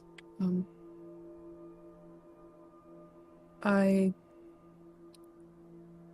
saw my wife, Paula.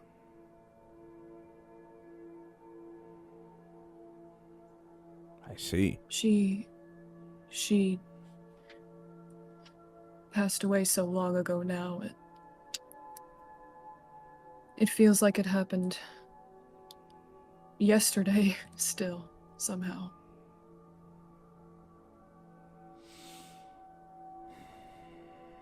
And I assume for all of you, despite the time, years or decades, they looked fresh. They looked alive, correct?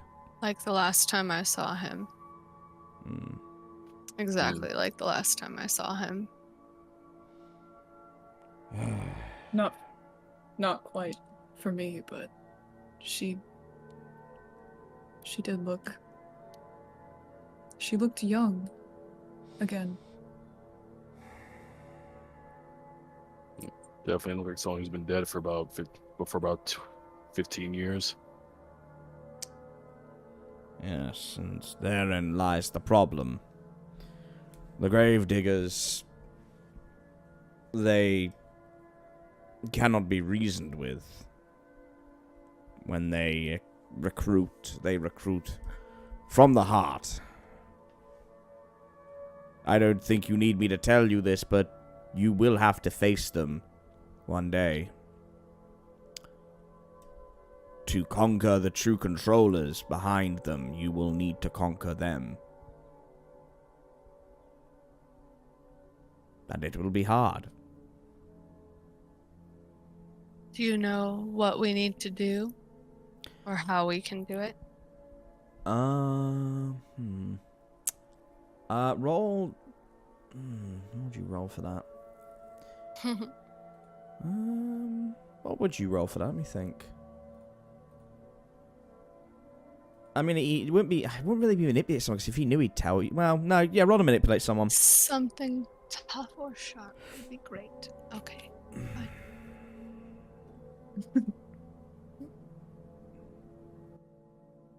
Charm, boo. Okay. Mm. Yeah, he shakes his head and says, yay. "No, Oh, right, but I leveled last week. I am working on it, and I hope by the time your next case is solved, I'll have an answer for you. But you must venture forward, nightmare detectives, because there are other threats out there that need your attention. You're getting bigger and louder, and there are many more problems out there. You've learned of the voids, the fractals, the other orders. They're all going to be paying attention to you. This gravedigger problem will resurface, but I have a feeling now they have displayed their power, Nautilus using his ego to set the stage as an introduction will go and take his time. Until then, get stronger and, most importantly, he holds up the glass and says, remember moments like this. These are the bonds that keep you alive, that make you strong. As long as you have these, nobody can take them away from you. No one can stop you.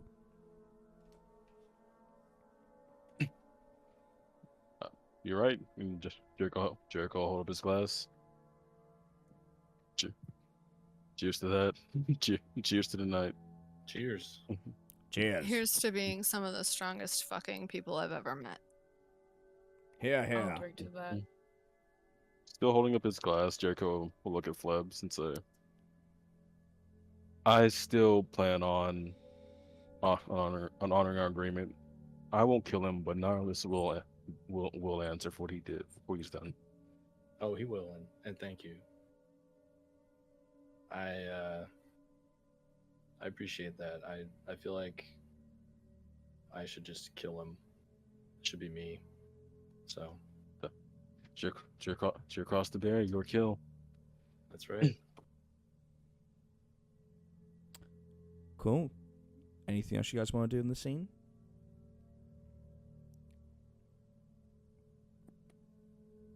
Roll Jimmy on his side so he doesn't puke on his own vomit. Oh, he's Vomit. face down. He's fine. He's face down. He's all right. Fabulous. That's all. All right. No more. No. Okay. All right. Let's move things forward then. So, you want to go straight to the debrief with Nell now, or do you want to move? Do you want to do that last? I'm down for debrief, Yeah, but we can do the whatever. Okay. Debrief. Okay. Do it. All right. So you guys are going back into Central Sturgeon for the first time in a long time, and that brings you into the office of Madame Nell Lockwood, and it has been very busy while you've been away. Nell has been basically putting up a masterboard with a ton of information, and it's got some people you recognize, some people you don't, and she sees that Jimmy isn't there, and when you guys explain the party, she kind of rolls her eyes and goes, "Bloody hangover. All right, you can catch him up later.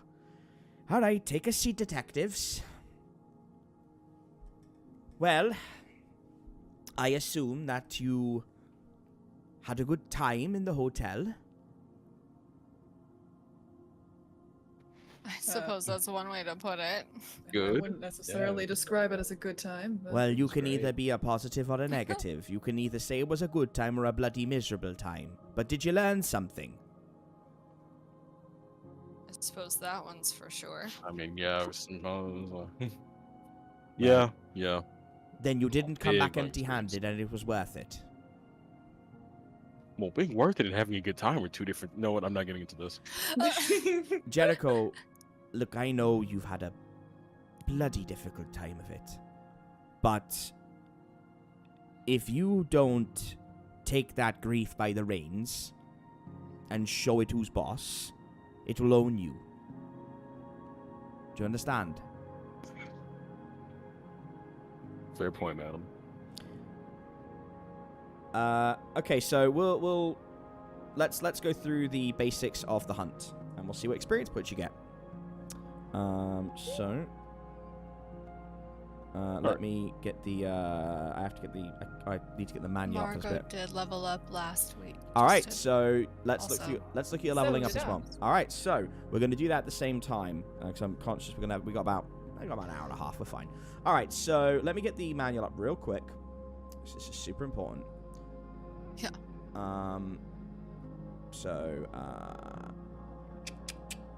Margot's rolls have been so bad, she's appointed to the next level already. So- That's okay. So we'll go That's through Margot okay. first. But the end of the day, no, I don't want ARC templates. I have not had to touch this in like 2 months, so this is my own fault. That's okay. Monster. There it is. All right. So Margot, you leveled up just the once, correct? Correct. Okay. So let's go through your character first. So did all of you level up? Actually, let me ask that because I know Callista did as well. Throughout the arc? Yeah. So no. Since we last discussed, since you last leveled up. So whenever that was, have you leveled up in the last 2-3 Yeah. sessions? Not me. No. Okay. Flebs never fails. Flebs does fail, but you've been very Good. lucky. Listen, champion of the monkey pit does not mean you don't fail. All right. His Don't get. confidence has gotten too high. Yeah, don't get. I will slap you back down. Don't you worry. Like, I Um, leveled up needs last So session. just to give me go like through 10 some rolls in a stuff. row. okay, so you leveled up. So Callista, did you level up? I did, and I know what I'm gonna do. Okay. It's one of the events that I have. Okay, so. that's fine. All right. So we'll go through Margot's in a moment. So let me just get the I need the where is that? The playbooks, monsters hunter, basic continues on the mystery. Ah, here we go. End of the first session. Please tell me that gives me the questions I need. Because I think you're all going to level up here. Okay, yeah, okay. Okay, so these are the end of session questions. Did we conclude the current mystery? Yes. Yes, Yes. Did we save someone Sure. from certain death or worse? I think. Yep. Yes, Yes. I did. Did we learn something new and Damn it. important about the world? Yes. Yes. Yes. A lot Yes. a lot of new important things about the world. And Put like 3 then, check marks for that one. did we learn something new and important about one of the hunters? One Yeah. more time. Did you learn something new and important about one of the hunters? We Yeah. learned so Yeah, much well. about Jericho. So much about All right. Jericho. Well then, guys, you get 2 experience points each. Boom. Let's go. Yay. Buzz. So please remind Jimmy when he returns. Okay. Okay. So Margot, we'll do your level up now, and then Jericho will do yours, and Callista will do yours later. So Margot, let's just take a look at your character sheet real quick.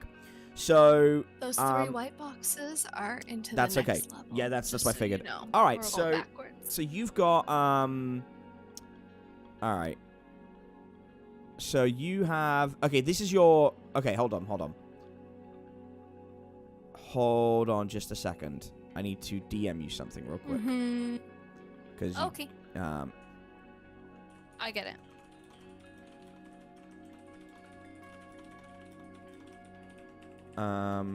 okay. So do you see what I'm saying when I say that? Oh. Yeah. It needs to be the other one.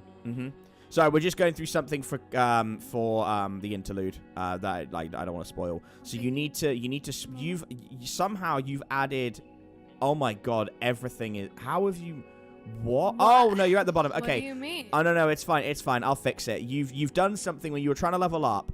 You were adding a. You know, you guys can add a move. You added like 16. From another playbook. You've added 16 moves from your playbook, and now it's gone back to normal. Oh, sick. Yeah, you had. I haven't clicked anything. You had your unused. No, you had your Margot's OP. You had your Oh, I unused see what- moves yeah. up, and it was confusing the fuck out of me. All right, so I see. And so I just hit them. For you've you, got so every that's move in the wronged playbook now. Congrats. So, good.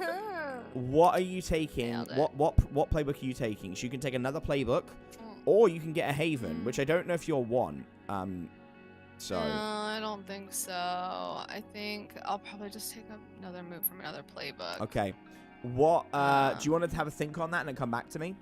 Yeah, Okay. go for You it. also can have an advanced improvement as well, because you've now taken five marks.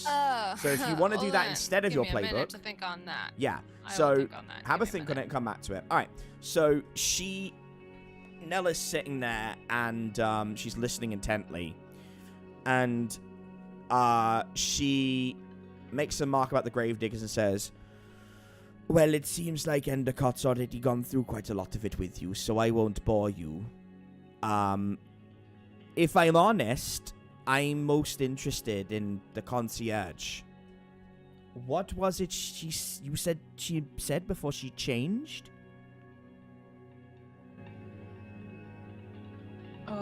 Well, I was standing near her, and I heard her say that I heard her tell someone to open a gate.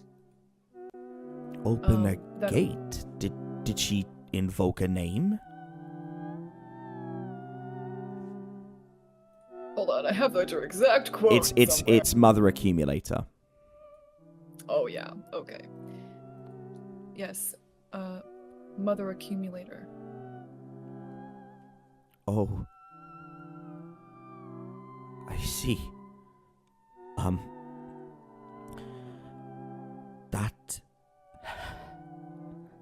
That might be a problem. She starts taking very deep breaths.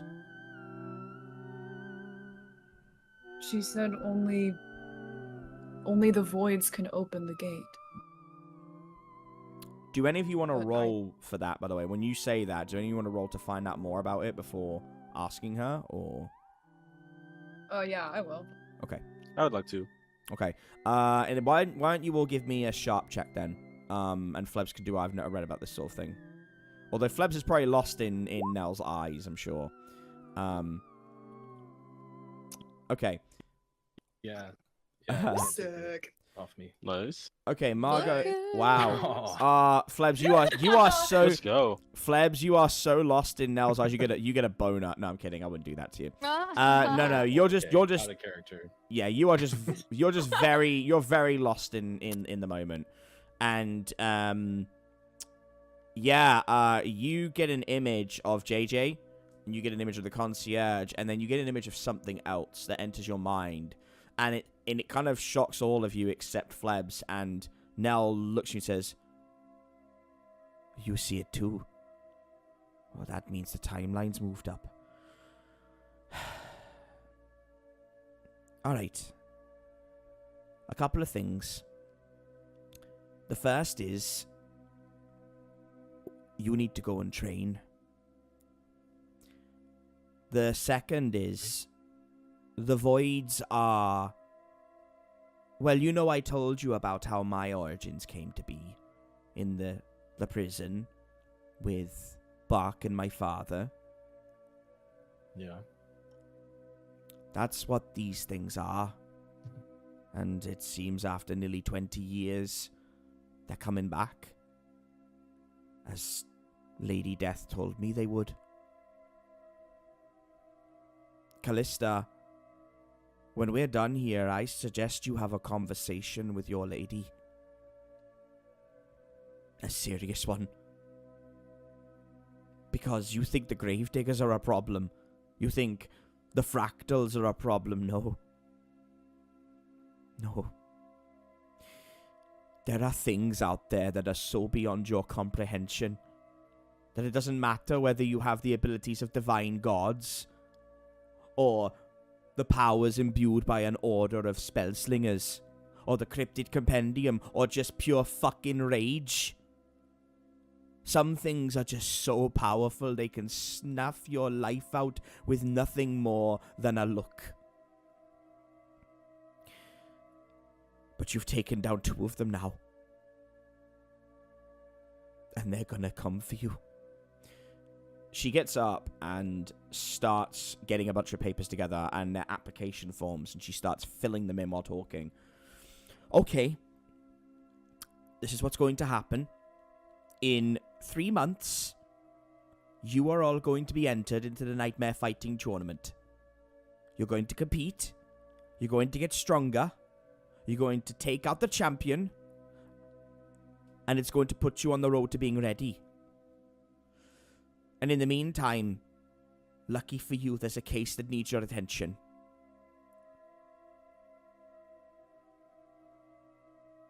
Actually, no, sorry. I've just realized what I said. Because the debriefing... No, ignore that. In the meantime, you've got some time to breathe. And I suggest you take it. God help us if the voids attack now. Did you see anything else in there? Any other signs? Anything we can use?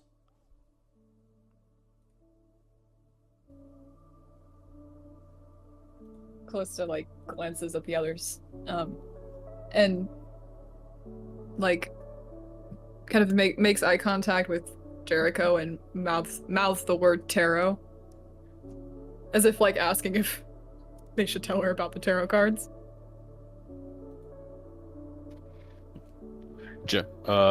See.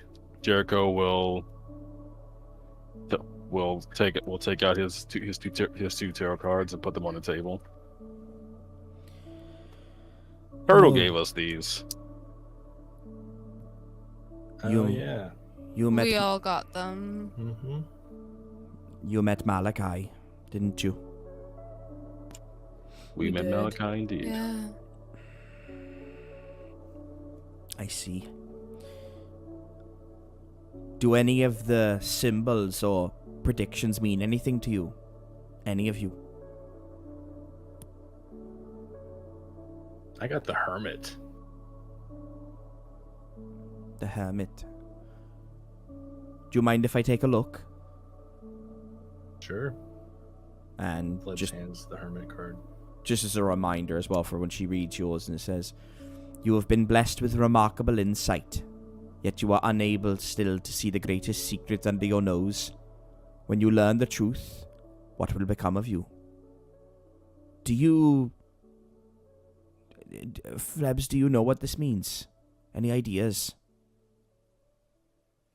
No, it's been really frustrating. I've been wondering what it is I don't know, which is impossible because I don't know.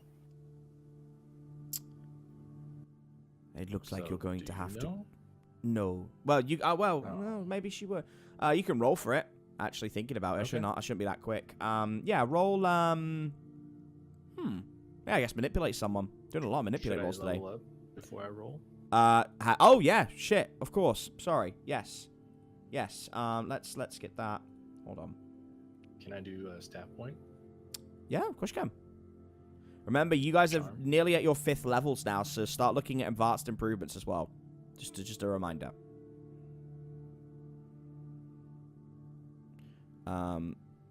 So let's have a look. Yeah. I'll bump my charm up Okay. to 2. Yep. Sounds good. Okay. Manipulate Have you been someone. tagging on the improvement side, by the way? I'm guessing you haven't. So I'm going to do that for you real quick. You've got your... did you take a have move +1 from another sharp. playbook? No. Okay. So you've got I- +1 chart. Oh, yeah, yeah. yeah, that's fine. That's fine. Okay. All right, go ahead. Okay, yeah. Nice. Sweet. Yeah. She looks at you, Flebs, and like for a minute, like kind of a sad look comes over her, and she says, "You're a sweet boy, Flebs, and you're very clever, and I don't think you need me to tell you that no ordinary person can just absorb the cryptid compendium. There is something about you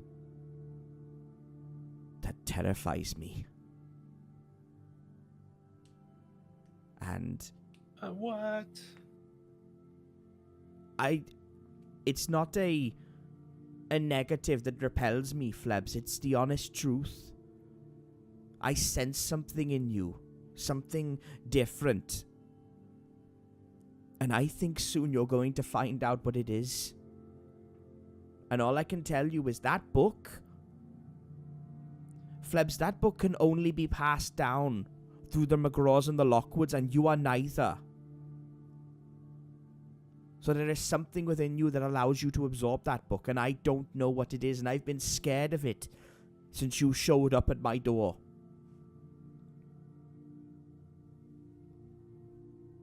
It's only passed down through the family. But you're not family. I Maybe I'm checked. fucked up. I checked, Flebs. You are a tailor. Yeah. So that means something else is at work to let you absorb that book. Hopefully not evil. I hope not. I really do. And, yeah, if she knows, like, even on 11, if she knows she's not telling, but there is something within you that is scaring her. And it's up to you to figure that out, but I'd keep notes. Yeah, I noted that. Mm-hmm. I know the fuck out of that. Okay, she looks at everyone else's as well. So Margot, she looks at yours, and she looks on one by one, and says, "Do any of you know what your cards mean, or any have any ideas?" Callista's not meeting her eyes. She takes a look at you and says, "Callista, can I take a look at your card? Please." You should show her, Callista. Callista like tenses up slightly and she's like looking down at her lap. And she looks up at Nell and says, I got 2 cards. One I don't understand. But I fear it. The other one I do. And I fear it perhaps even more. Well. And I was gonna say she well, she takes out the cards, but she doesn't like hand them over yet. She's kind of like holding them face down. Callista, I'm going to share something with you. I have 2 cards, and I have Bucks as well. So why don't we make this a little bit easier? Put your cards face down. I'll put mine face down, and I'll show you Bucks afterwards. And we will do this together.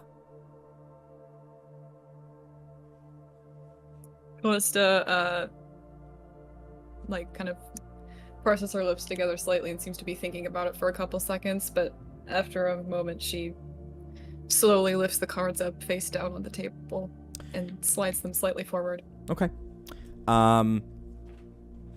Do you want to have Nell do hers first? Would that be something that would make Callista feel better? Sure. Okay. Give me a weird roll. I want you to see if you can guess what one of her cards would be. This isn't really for anything. It's just interesting. Man, who knew I could make card reading so damn compelling? Okay, an 8. Yeah, I'm much more interested in this real life shit. Thank you. Thank you. What does Callista think it is? The first one. Oh god. If you get it right, I'll give you an experience point on an 8.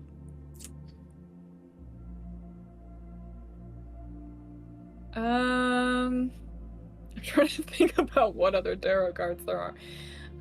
It could be any. It's not restrictive. Yeah. It could be any.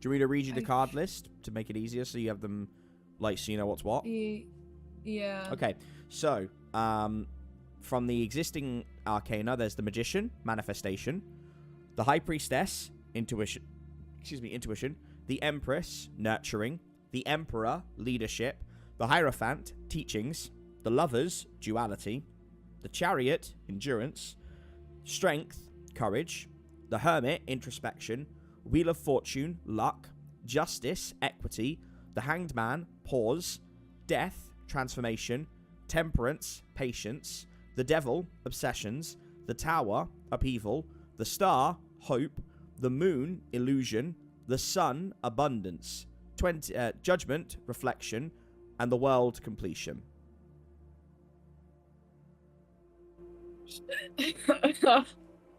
More options than I thought there were gonna be. Okay. I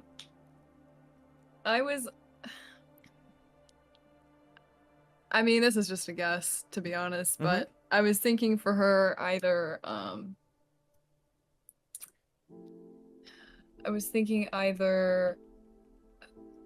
a death one or a judgment one. Alright, you can take an experience point. She Nice. turns hers round and she has death. Yeah, that was my first choice. It is not the same as yours in terms of the image. It is her and Lady Death making a deal in a black void, standing above with all of creation and a bunch of people you don't recognize dead beneath her. And it says, all cycles have an end. Memento Mori. And she... Callista, like, is slightly pale as she looks at it. She looks up at Nell and nods slightly. It's not that surprising, child. We're both in service to Lady Death. We've both been around death more than anybody else in this room. And we've both had to carry on long after someone we love has gone. And I say that with respect to everybody else here. But it's about curves and lines of coincidence.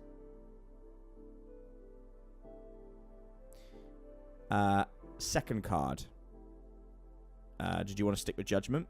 Or did you want to take another guess and a roll?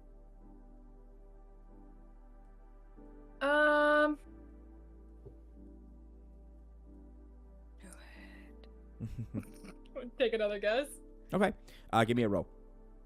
If you get a 6 or less, you get no... You don't know. You on a 7 to 9, you get one guess. And on a 10, I'll tell you what it is. And you get the experience point.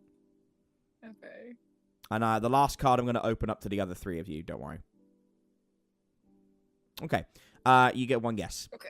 7. Shit. I've already forgotten like half of them. I'm not reading them again. That's fine. No, that's okay. Don't. That won't help me. No one help me. I feel like the odds that I'm gonna get the second one right are much lower. Probably.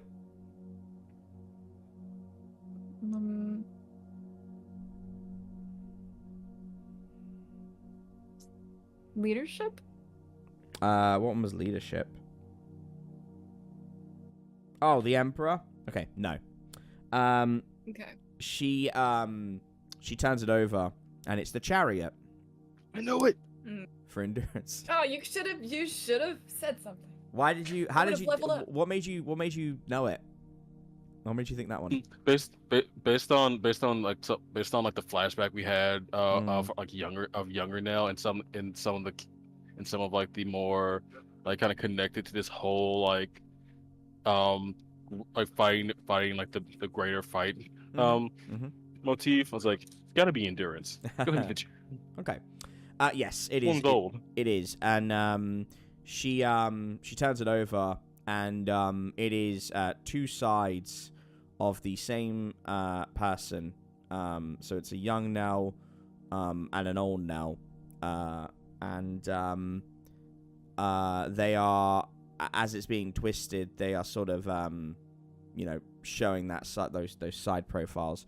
You see it go from young to old, and still carrying the burden and the pain. And it says, the Chariot. Your path started long ago, and you have endured so much. I ask you, can you climb one more wall? Can you overcome one more obstacle? And she puts it down and says, I did get another one, admittedly, but after what happened in the prison, this became my card. And your other one. Well, if it's making you uncomfortable, Callista, it's either something from your past, or it's something about you. And if I was to call on my powers of divination that don't bloody exist, I'd say you got the devil.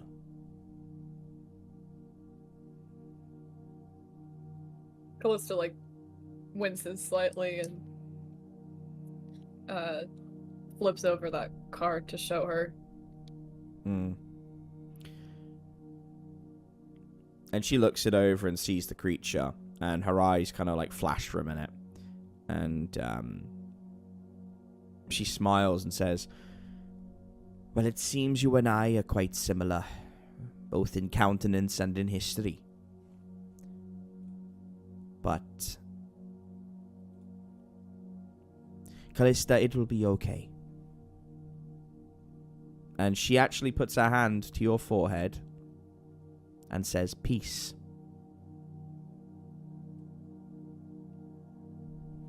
Callista's like eyes, like she closes her eyes and lets out a slow breath. And says,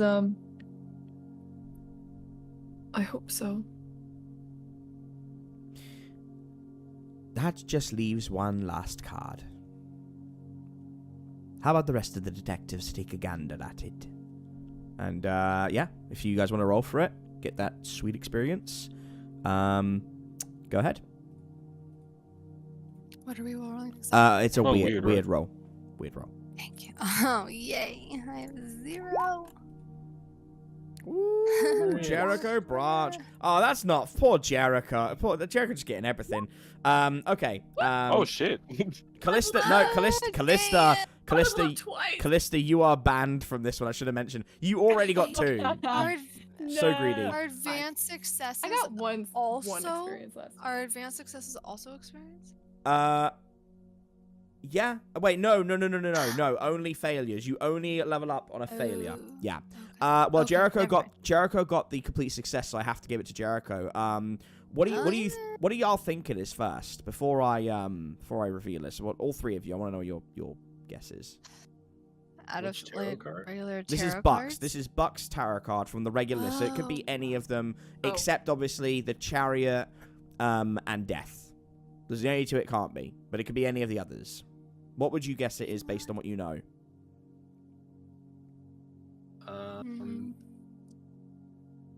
Has someone gotten the Fool yet?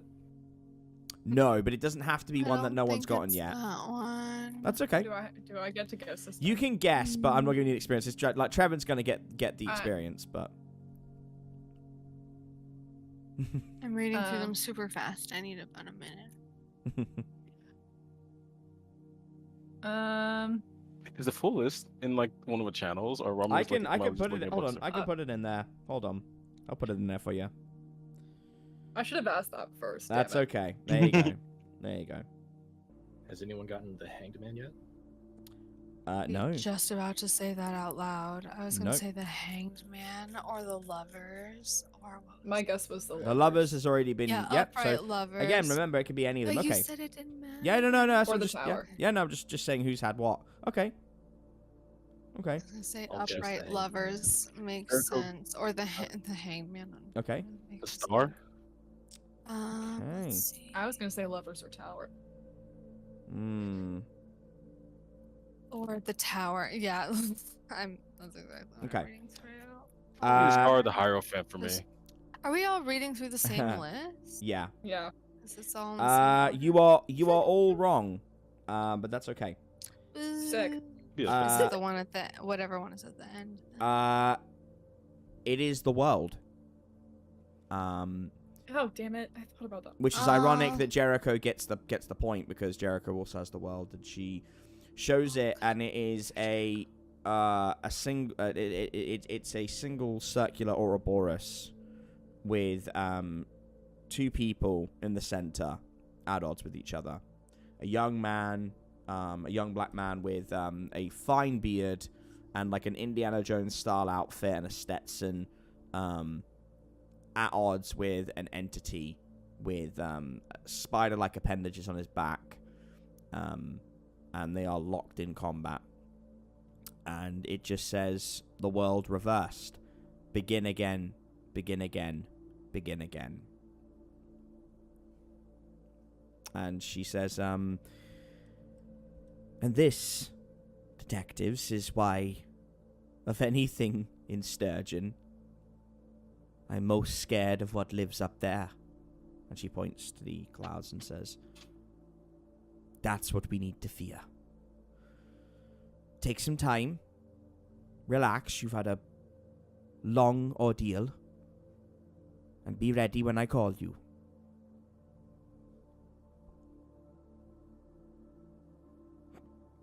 And you are dismissed. And we've got about an hour and a bit. So, we're going to go through everyone's activities. So, let's go Flebs first. Okay. What do you want to do? You got, with the time ago, you'll probably got 2 actions, I would say. 'Cause you also had the monkey pit, so. In Sturgeon. Mm-hmm. I don't know. So, remember when I said to everyone, hey, I want you to plan some stuff you want Yeah. to do for the interlude? Write some stuff down. Plan I couldn't- ahead. get I ready. don't know what to do. Okay, well, I'll let go me help you, get because everyone a else is drink. good, so let me help you. What do you think Flebs would want to be working on within himself and as a character? So, like, is there a skill he'd want to build up? Is there an item he'd want to acquire? Is there someone he would want to talk to understand himself?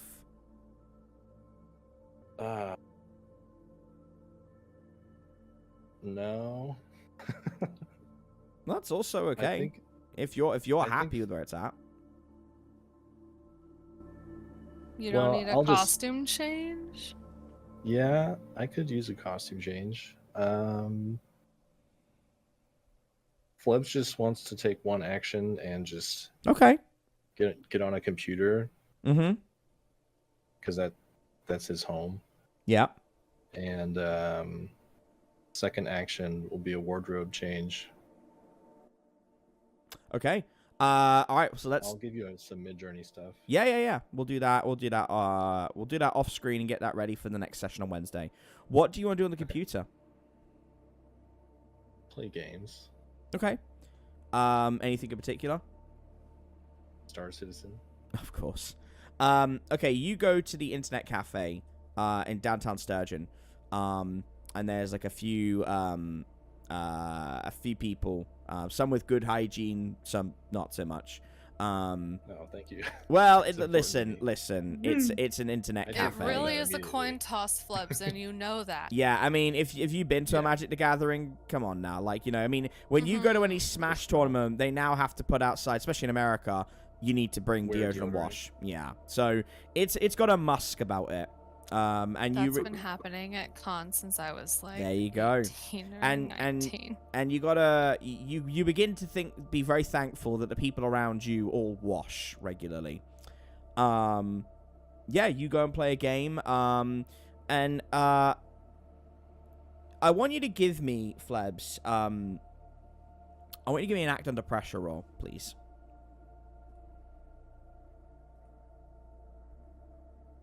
Okay.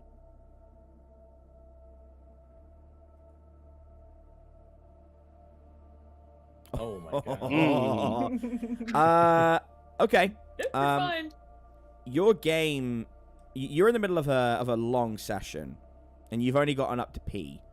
So you've been at a cafe for like half a day, maybe like 3/4 of a day. It's 3 a.m.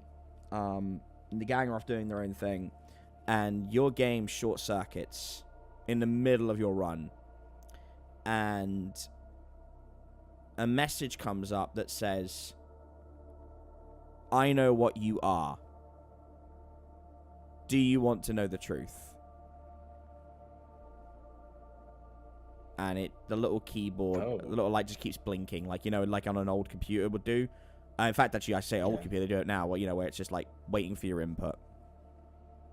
I'm sorry, I didn't realize Flebs may have had access to learning that soon. I thought that was going to be much later. Oh, I mean, I haven't said anything yet. I've just said Well, it's maybe maybe it's a scam. it could be a scam. Enter your Flebs- credit card information. Yeah, Flebs is very intrigued by Mhm. this Okay. and responds. I can respond to it, right? Yeah. You could just put yes or no. Yes, I will come Okay. meet you. No, it doesn't say. It just says, "Do you wish to learn the truth?" You can only say yes or no. Oh, yes. A response generator says, "What would you give up to learn that?"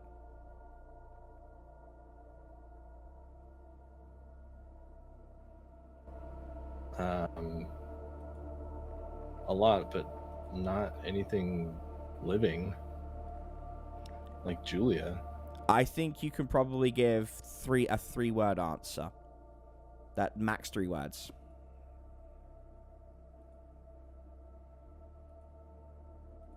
What would I give up?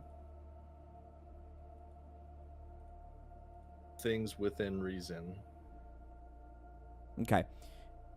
It then says, after a moment, "Insufficient. We will return." And the computer dies. Oh, well, guess I'll never know. I mean, it literally said, "We will return," so do you just half not gonna listen pass when I say something? Like, is it just like you hear the first bit and then you just tune out? Like, No. am I a TikTok video to you? The He's in computer the- dies and Flebs says out loud. No. No, guess we'll never know. He's in the No, Flebs character. never. Never gonna see that Seeing again. Never Flebs gonna over here, figure TJ. that out. I can never He's tell just because you're. character, bro. It's We'll so return hard. later. It's Oh, so guess I'll never hard. know. Listen, Frog emoji. look at it from my perspective. I it's can't believe I'll never see them again. it's so hard sometimes because of because Flebs plays it so like close to the bone. I can't tell where the character ends and Flebs and Joel begins. I struggle. All right. It really is seamless. You Yeah. are Seamless, when you look in the Joel. mirror. Do you just now see a melding of the two? Yeah. Like if there was ever a situation where Flebs became alive and it was like the like the whole Black I don't know Swan. who to shoot and it's like you going shoot me. It says shoot him. He's Flebs. shoot No, him. shoot Shoot him. him. That's the He's real Flebs. We already had this. Like Yeah. King's Quest 7. I'm the real Flebs. I'm the real Flebs. No, I'm the real Yes, Flebs. we already did. I She's love at this bit. I love Deep Julia. cut? No. All right, okay. All right. We will do your Julia, concentration a here, bit. kitty. All right, let's go to Margot. Yes. Margot, what are we doing? You got 2 actions. Oh, 2. Well, you might have Okay, time I for 3. can't go more We've than got that. about an Okay. hour, so we might actually have time because with Jimmy Okay. being now, we might have time. So Yes, I take one of his. Okay. wow. Let's see. So Margot wants to do at least an outfit change for sure because Okay. our armor's very uncomfortable. Mm-hmm. And then so you mentioned something about leveling up skills. Can Margot go level up her charms somewhere? Yes. So you wanna work on people skills. She sure as fuck does. All right, then I think you should bring Callista with you. Come on, Callista. We're gonna go learn how to act like a human, I guess. All Wanna right. come? Oh boy. Okay. You find a. I guess Jericho has enough charm. Well, I mean, they can come with the Yeah. gang can come with you, but if you want it to just be you two, that's also fine. No, let's go. Okay. Let's go. Come on. Jericho's got enough charm Um, for all of Yeah, us. he doesn't need to get extra. He Uh, can go do other things. I'm gonna have Wendy come with you. You guys have fun. I'm gonna have Wendy come Okay. with if you don't mind. It's a Yeah, no, that sounds it's a good.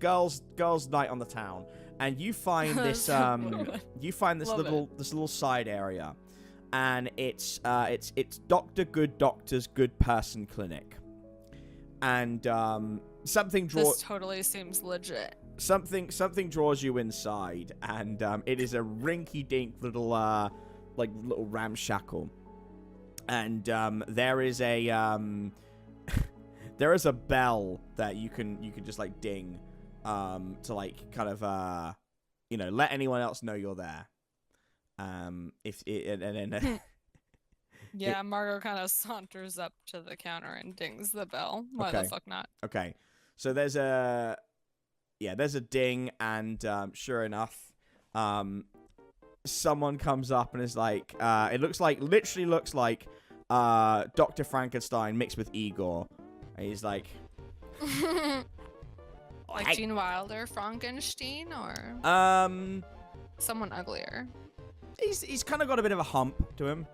He says, Okay, hello, got it. welcome to Dr. Good Doctor's Special Good Boys Clinic. Are you here to work on social skills? I'm starting to regret this already. Oh, you need you are Unfortunately, we rude. are. You need social skills. Yes, that is what we're here for. Very good. Do you have credit card? What? No one said anything about a credit card. How do you intend to pay for my services? What is a credit card? It is a card with Fake credit money. Fake money. Rich people decided had. Do you take cash? on it. I could be persuaded to take cash. Margot takes a big pile of cash out of her backpack because she doesn't operate in banks. Oh, you Oh, don't that trust checks. you don't trust the banks. I respect this. Very good. Yes. Hold on. Wife. And this like and this Also checks. this other woman with a humpback comes over and says, "They're taking course." Oh, they are not good with social skills. They'll take the course. Wife, you put this away in big vault. And she just looks at him and is like, "We have a water cooler." Yes, I mean the water cooler. Don't get away. He says, come, three nice ladies who could be nicer. Let us go into situation room and learn together. And, you are going to sit down, and he says, the first step to understanding people is understanding that they are complicated. So I will give you scenario, and you will give me answer.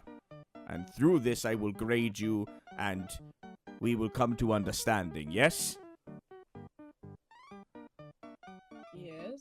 Okay. Okay. Good. This good. Your friend at back is silent. She scares me. And Wendy just kind of like gives him a little finger. And it's just like, if you fucking touch me, I swear to God, I will make sure your face is up your asshole. Oh, Wendy, why did you even come? Because I'm tired of punching people when I'm angry. Okay. I can't just do that. Like, you've seen what I look like. It's Well, either then moving. Maybe put the middle finger down and try and talk to people. Yeah, Wendy, good why God. do you think I'm here? Well, then at least try to let it work. Oh, Come she's scary. She's scary lady. Okay. I give you scenario. You hear Circle back noise. headquarters. I hope they're having fun.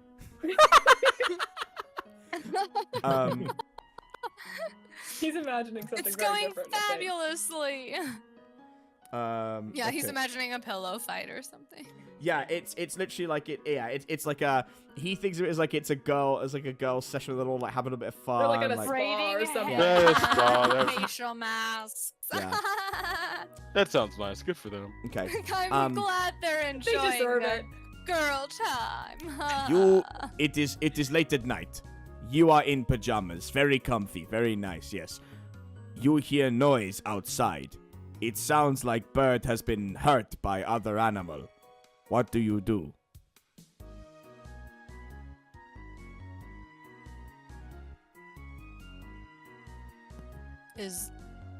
I guess go see if the bird is dead or not. Okay, so you immediately go to death. Okay, not good. Big bird lady, what do you do?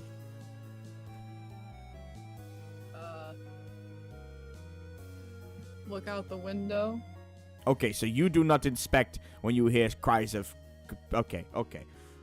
And you, masked person. And Wendy just kind of thinks for a minute and says, well, it kind of depends what's on. I mean, if I'm watching something good, it's kind of priority based, right? Okay, so you're lazy. Oh, Hang on. So your ability to do right or wrong is dependent on the writer of your TV show skills? well, I mean, if I don't have DVR, like, I'm just saying, Well, that's fair. I mean, right? We don't all if have you can't DVR. pause, you can't pause. Okay, all right, never mind. Carry Okay, on. so you choose technology over dead animal. Okay, that's this. This is not good start. Okay, new scenario. I'm person- not gonna miss the last season of Succession. Come on. Person comes into your house and they are looking to take things, but it is obvious when you catch them that they are starving. Oh, they're very hungry. They need food for children, and what do you do?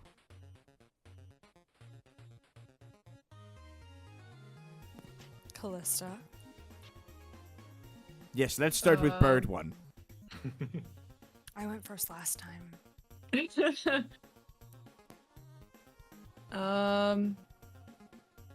I suppose in this scenario, do I have food? Because I don't usually eat.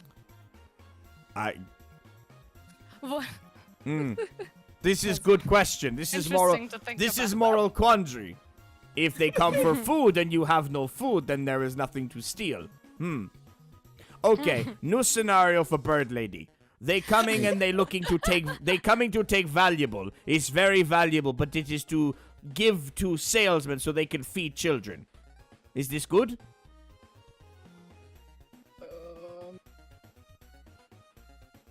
Well, I never really liked the concept of money, but sure.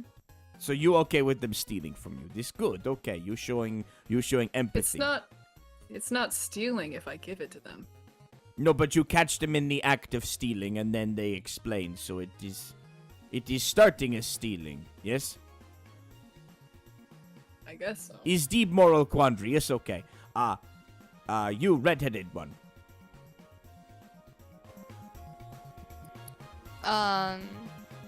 Yeah, especially if it were for children or for feeding their family, yeah, they could have whatever they wanted. And I do eat food, so the moral quandary applies. Okay. And you, Claude lady. And when he just kind of thinks, goes, well, they wouldn't want my food because, I kind of eat rotten flesh. Okay, that's disgusting. Okay, you no need to answer. Okay. We try different technique. I would like all of you to say to each other how you honestly think about one another. You be nice, you be mean, but it's about empathy, it's about communication. And you keep your cool. Dr. Good Doctor is good at this.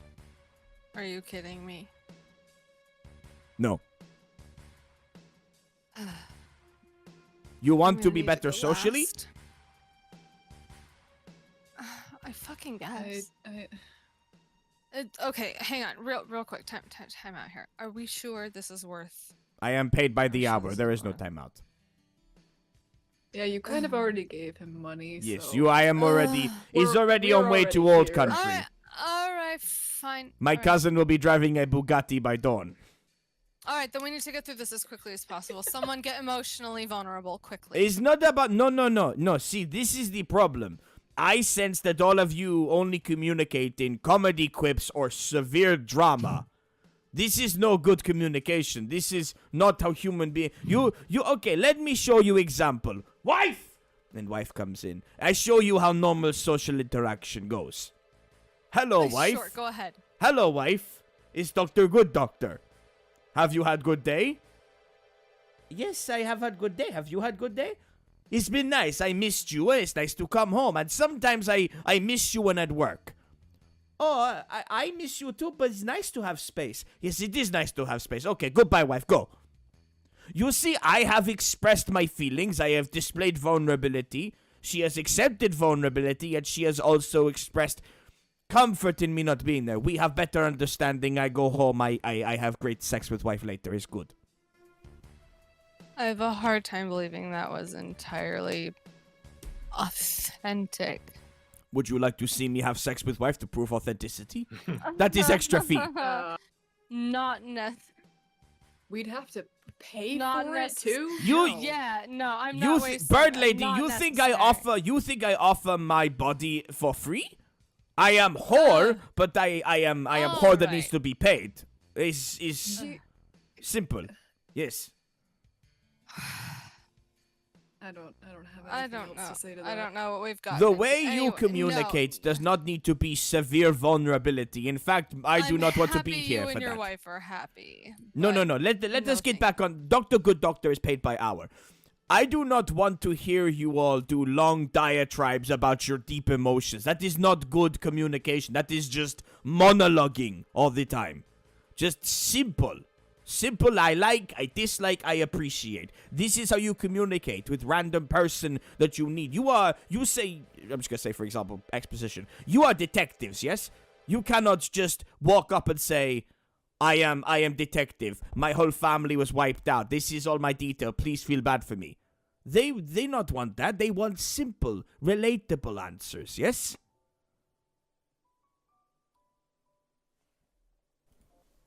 That example felt a little specific. Yeah, but I see what you mean, I suppose. Most nightmare detectives get into business because monster kill families. It is not generalization. Yes, I am not trying to attack you. You see, you immediately go to worst place. I am trying to do job. This is why I get paid. This is why cousin drive Bugatti. You see?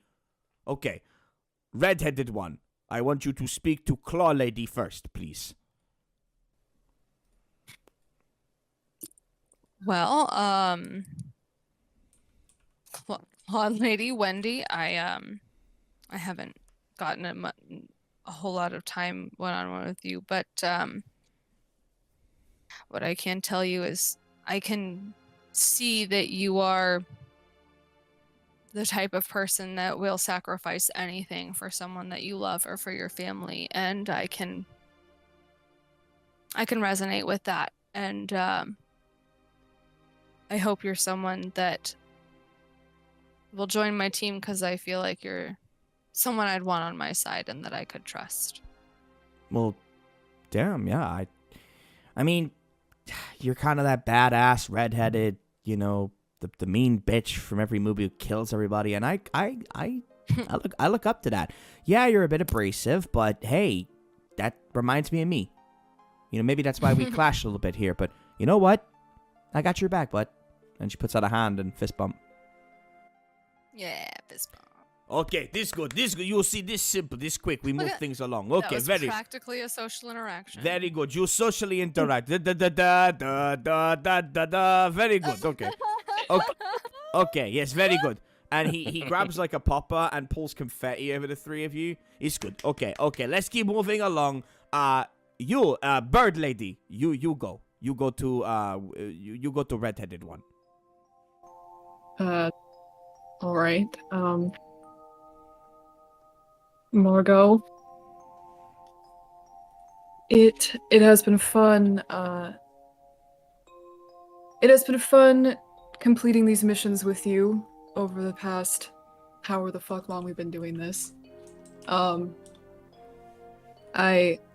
think we work well together as a team, and I too see a bit of myself in you and the way you carry yourself and handle your grief. And I admit that I worry somewhat for you with your recklessness and willingness to put yourself so far in front of others, but again, that is something that I've done my fair share of as well, so I only hope that in the grand scheme of things, we're able to share many more adventures together.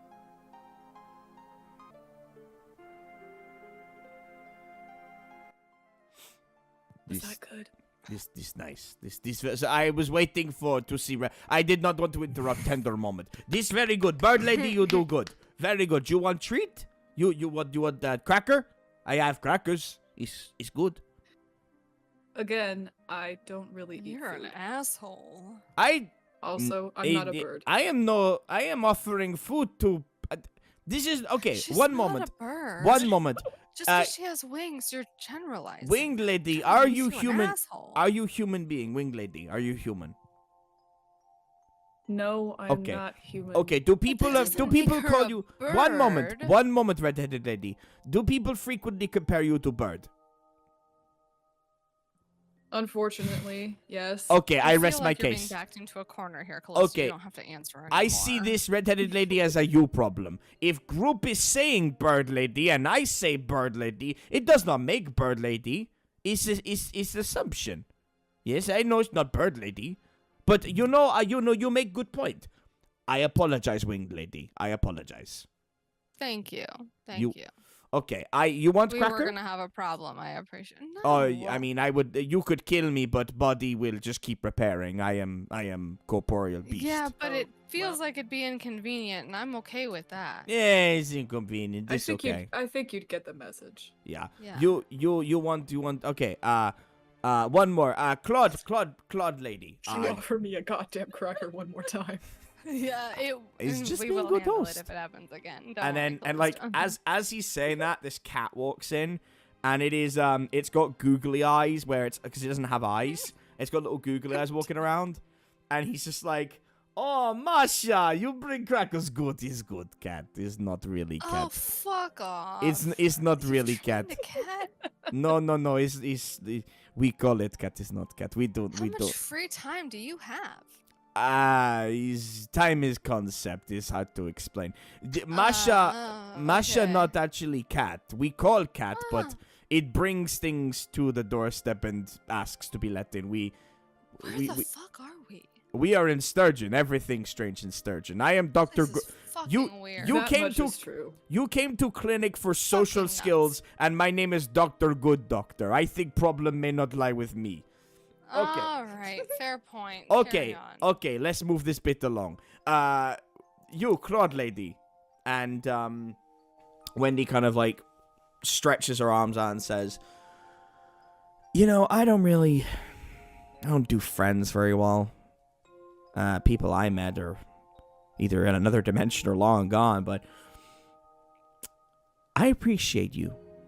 You know, we work in an environment where testosterone is the name of the game, and, you know, hell, Jimmy's cool, but he's my student, and Flebs, I mean, the 19-year-old girl thing, I mean, come on, I mean, a little bit strange. Believe me, I know. And Jericho's badass, but it's nice to have other women around that are strong, that are not defined by anything other than protecting the people they care about, their morals. And look, I'm a sort of a stone cold bitch, but if I was gonna have anyone in my corner, it'd be you two.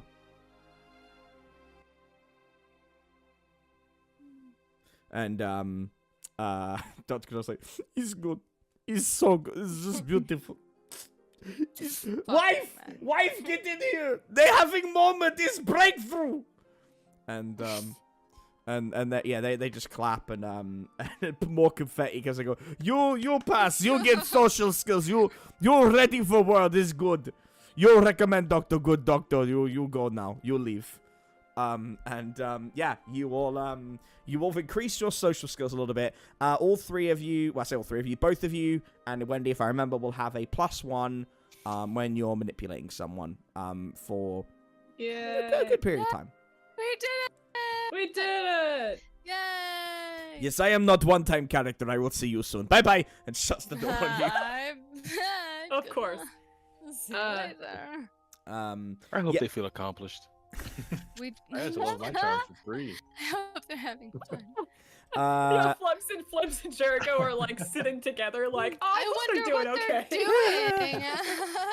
I believe you wanted to do something together before we move on. So Okay, Wendy's gonna just be like, I'll catch you guys at the hotel. See you, dorks. And Okay. she goes Thanks off. Thanks for coming. Okay. So it's just the two of you. As Callista and Margot are like walking out,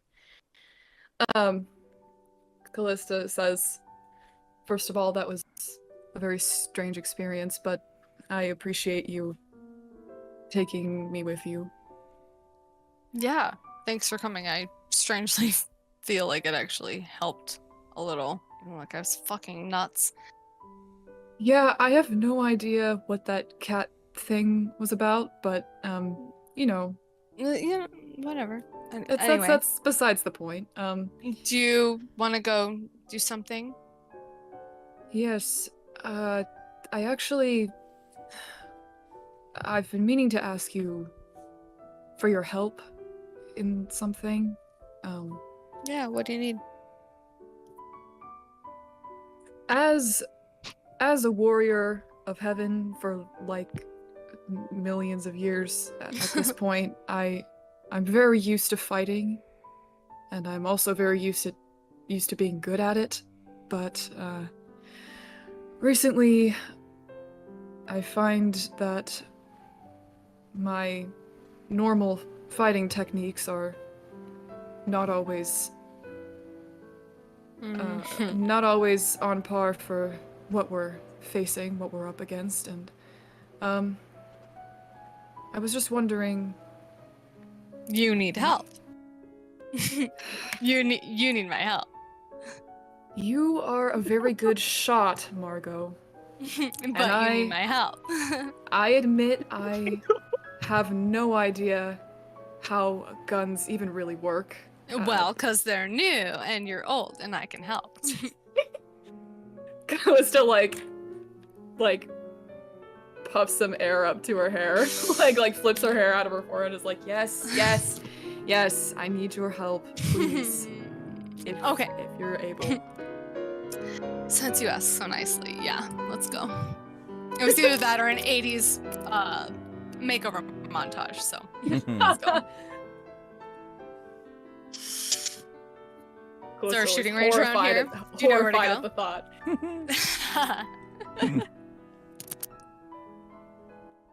Is there a shooting range around here? Is there a shooting Teach, range? where do we go? Is there a shooting range? Yeah. Uh, my one skill. it turns out that there is. Wow. You go How down. convenient. You go. Well, you're gonna love it. Because this is one character's worst nightmare come to life. You go down shit. a couple of alleyways and you find a dimly lit sign that has maracas and a star like on around it. And you go in and it's like it's like a saloon. And then right at the back there is this kiosk and it's got it's got like a real festive kind of vibe to it. It's oh man, I can't believe we get to do this. All right, okay. So you go to the back and you see a man who looks very tired and simply does not want to be there. And he sighs and says, "Hello and welcome to Perikura Paranesu Vuikturu Mendoza Koto Perikura Auroshu no Shinkai Tsuriroke. Also known as Victor Mendoza's Pretty Cure Princess Shootin Hole. I am sorry for the bad Japanese. He did say. I am sorry for the bad Japanese. I am very tired. My name is Victor Mendoza, also known as Pretty Cure Loco. What can I do for you today, buckaroos?" Hang on. I actually can't keep I this mean, on. I was stationed in Japan for a while. I could try and talk to him in Japanese, or we can. I would prefer that you didn't because that is a script. I do not really know the language. I'm very tired. Like, No. could we just That's unfortunate. could we just do English?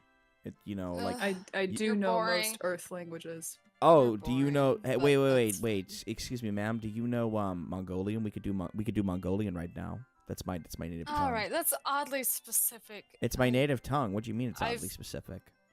I was deployed in the Middle East and Japan. You have two choices. Are you asking me? Are you telling me I have two choices to? No, not really. We do have to stick to English. Okay. I was about to say, did you Alright. come into my shooting gallery to Victor Mendoza's Shootin Hole and tell me I had two choices to speak, one of which being Japanese, one being Middle Eastern? Because I don't know if maybe you need to go to Dr. Social Skills, but that's really that's really fucking rude. Came from there. You were just there? We Wait. just You know came what? from there. Hold on, you That's were why just we're there, doing and this your now. takeaway, We had were the- less socially adept before now, so I hope you understand ma'am, I think you where might want to we've go and come get your from money and the back. growth that's happened. Okay, all right. Yeah, okay. We Can had a just have some breakthrough. guns?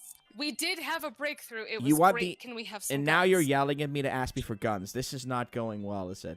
Should we try again? Let's try again. Welcome to Pretty Cure Princess's Fishing Hole. My name is Victor Mendoza, also known as Pretty Cure Loco. What can we do for you, buckaroos? May we please have some firearms? You absolutely can. What kind of firearms are you looking for today? The big ones. I The mean, big Callista, what do you ones. want? Okay. Something long range, preferably. All right. Yes, long range sniper rifle, 100 yards or greater. Better top tier scopes. How about I just should be give you two bolt action rifles and send you on your way? Jesus Christ, are you kidding me? Bolt action? Oh, fine. Okay. all I right, mean, let's go. listen, ma'am. This is You don't have semi-automatic. This is Ma'am? supposed to be an establishment. Ma'am, what this the is- fuck are you expecting me to do to teach her? ma'am. This is not a red state. Fucking This fine. ain't All right, Arizona. bolt action it This- is. It's fucking Idaho, and we're hunting venison. Fine. What fine, is fine. what is I got Idaho? it. I'd hope this conversation ends soon. I'm sorry. All right, thank Now you for your who time, needs sir. to go see Dr. Good Take- Doctor? I mean, Yeah, I've been yeah, on his waiting you, list. How it's did you get in? How did you get in so quick? I've been on the waiting list for like. We rolled a 12. Oh, right. Okay, you rolled a 12. Well, my that's... my friend gave him a We- lot of big stack of cash. If you happen to have that. Do you have he's more tends cash? To move you up the way. I mean, I if you're not have gonna be a some fucking asshole. I have some very very old coins. Oh, Does those, that What those kind of tend to be coins? worth more cash. What kind of coins? Do you want to Google them? You know, they vary. I have some ancient Mayan coins. Okay. Some coins from Rome. Yeah. Just give him one of those shitty ones from the U.S. bicentennial. That's a few. I can hear $100. you He right won't know now, the and difference. I would like the Mayan coin and the Roman coin, and we'll give me 2 of each, and we'll call it even. And I'll give you the top shelf shit, provided you put the sass away before you go into the shooting range. How's that? Callista looks at I Margot. really This and is just- not an open don't carry wanna do situation that. for your sass, all right? Your sass has You to know- stay holstered at all times. You know what? Is this America? This is All what right, is okay, America? It's not fucking America. Fine. Oh, you mean that? Ugh. You know what? I'm not gonna Fine. go there. Yeah. All right. That's fair. This is pretty cure. Callista. I mean, this is not America. This is Victor Mendoza's pretty cure No. princess shooting hole. I don't know how to explain I this to know you. where we are. Well, ma'am, you're asking me to give you a killing machine, and you're asking where we are. That's not a good combination. Well, it does make a difference where we are. How I get to While they're doing this, Callista pulls out like a handful of like really really old coins and just like puts them down in front of him. I am gonna give these. To Oh my the- god, this one's. I saw this one in a fucking museum. Callista, put this away. I am gonna put this on Pawn Wars immediately. Thank you very much. I hope they're having fun. Jesus Christ. Hey, did you guys know a actually no, you know what? Never mind. I can't do that. Can't do that for the character's integrity. Thank you very much. Please go ahead, go in, and above all else, go loco. Oh, yay. They pay me to say that. That seems is part of the nice. job. Yeah, that Feels seems like a like not a joke. fitting phase for a gun. Well, range, you go but- through the vetting process. That's me. And if I think you're gonna actually go loco, then you don't get the guns. Uh-huh. But you're nightmare Better. detective, so I'm Alright, assuming better that than you I'm wouldn't want used to do that. Let's go. Yeah. Cool. All right, come All on, right, Callista. bye. Let's go. And then I'll miss you guys. All right. Callista like speed walks beside Margot and is like, "Don't worry, those weren't even my oldest coins." Well, that's holy shit. What kind of coins? Never mind. Anyway, we'll go through that later. But so for now, shooting range. We are here to learn. What do you know anything about guns? Not really. I mean, I've seen other people I've use. seen them on TV. I've seen. No, she hasn't seen them on TV. She hasn't seen TV. Oh I've seen. shit. I've seen them. I've seen like old-fashioned muskets and stuff be used before, but I truly have never. I've never even held one. I'm more of a blade person. Angel thing. Oh. Okay. All right. Let me this. Old-fashioned muskets. Yeah. So. All right. Okay. So yeah, bolt action rifle is probably going to be the best place to start. So let's see. So here you go. I mean, at least get a feel for it, feel how it feels in your hand, and as you can see, that's target down there. And if you have a general idea, you saw how the founding fathers used them. So just kind of Not America. generally Just imitate again, not America. that. Well, I suppose. No, that's about right. Just Stop pretend you were retconning Surgeon. generally there. I can't help it. I'm just. a It's fucking- part of our I'm a backstory. red-blooded TJ. American. God damn it. No, you're fine. Go ahead. Anyway, so you just I mean, it's pretty much as simple at this point as you load the bullet in, you click the clicker, you look down the scope, and you fire. Other than that, it's I mean, after that, it's just fine tuning. So feel free to just kind of give it a go and see how it goes. I feel like Callista probably is not going to be holding it correctly, but Yeah, would you like me to load it for? So okay, all right. So she's just like this one is like... ammo and this one's the gun.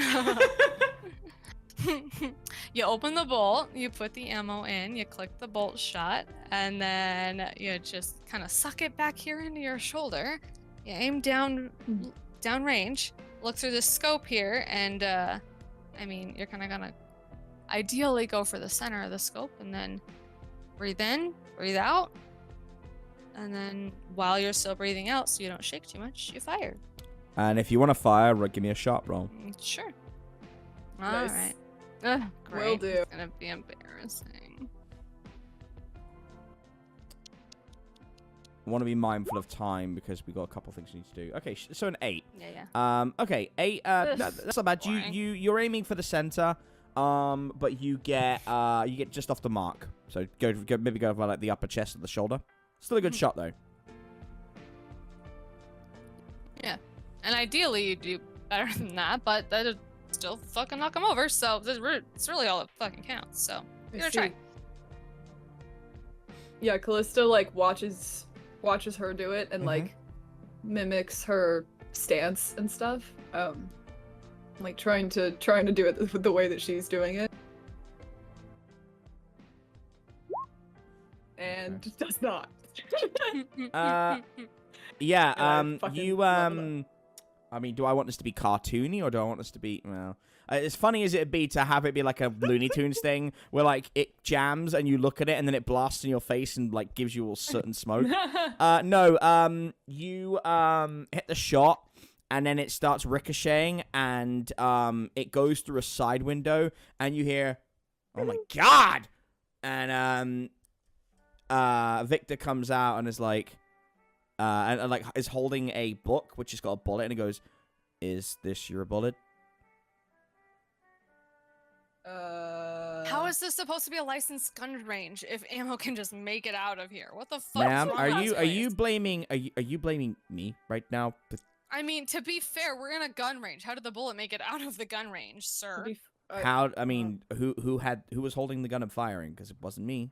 You're the established gun range that's supposed to have a license. Yeah, you want the I'm license? learning? Okay. And he grabs it and it's a fully comprehensive like license.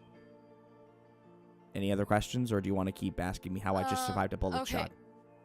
If you really want to talk about just producing a piece of paper, regardless, the bullet made it outside of your gun range, and that is your problem. So I'm failing to see how I'm. Would involved you be saying that if I died? here. What about the little Victor Depends Mendoza on- locos at home? I mean, I don't know. You're a bit of an asshole right now, so maybe. You know what? I'll go back into my office and I'll pray that the next bullet shoots me in the head. That's fine. That's fine. I just walks in and just goes, just like it walks in. It's just like, no I appreciation. hope your day gets better, Victor. No appreciation. Goddamn. Please, maybe don't sit in front of the window. Oh, I wasn't, and shuts the door. All right. You want to try again? Yeah, Callista Yeah. like You wanna go again? turns back to Margot and is like, I don't. This will be think your I last did that shot. Right. No, I don't think you did that right, but let's try one more time, because I think you're gonna get it next time. You ready? Yeah. Yeah. Callista like. I want you to try to load it this time. Here's the bullet. Go ahead. Callista like very carefully like follows what you showed her the first time. Yeah. Just click it in like that. Yeah. Okay, I think I got it. Mm-hmm. And then Now, breathe in why- and breathe out and fire. Why did it Why bounce off last time? Slight statistical deviation. Generally, as long as you are concentrating and you're hydrated and you're focusing down sight and the sight is correct, it should at least go generally well. So it really is just science and physics. We got this. Let's hope so. All right, ready? Breathe in. Out. Fire. Oh. Jesus Christ. Huh. All right. Okay, so this time the bullet goes. The bullet. So when Callista fires, she pivots and actually fires through the window directly. Ugh. And there is a noticeable yelp, Ugh. and Yikes. Victor comes out bleeding and says, "Okay, we're gonna pretend this didn't happen, but you need to leave now. Do you need me to? I patch don't you need up, you to do sir? anything because the conversations we've been previously having makes me feel like you'll blame me for I s- bleeding out in my I suppose establishment. it was a little heated. It was a little Mhm. heated. However, I do know first aid if you need it. I- but if not, I understand. I am going to. It's fine. I am rapidly You losing. sure that's a lot of blood? Yeah, and it looks down and it is like coating the floor, and he says, "Well, it's a good thing that if I die here, the franchisee owner will just bring me back. So doesn't stop the pain, but capitalism's a beauty, Yeah. isn't it? hey, we came to an understanding right at the end. Thank you for visiting Victor Mendoza's Pretty Cure Princess Shooting Hall. Have a nice Oh. day." And he just Okay, bye, Victor. he literally boom to the ground, and Ugh. yeah, Alright. he will be That could've gotten better. reincarnated. He will be reincarnated. I hope you That's feel good. bad about how mean you were to Victor Mendoza now. I mean, I we're don't kind think of in I'm a very. YOLO. I don't think I'm very good at shooting. I mean, it just takes practice and maybe a slightly less asshole of a establishment owner. Quick heads up, we will be done inside of no more than 30 minutes, probably 20 minutes, just as a quick check for everybody for where I want to finish up. We are very close to Okay. being Oh, done. cool. Okay, okay. Okay. Are you good, Trevin? I know you're the Mhm. one with a heart out. Okay. Oh yeah, it's Monday, It's not Flebs Wednesday. I'm thinking of. It's It's Monday, it's Flebs, but then you guys Oh, did World yeah, of 'cause it's Warcraft, Monday. so Work. yeah. All right. Yeah, Flebs. That's All why right. we're late. Let's. Anyway, Yeah. Yeah.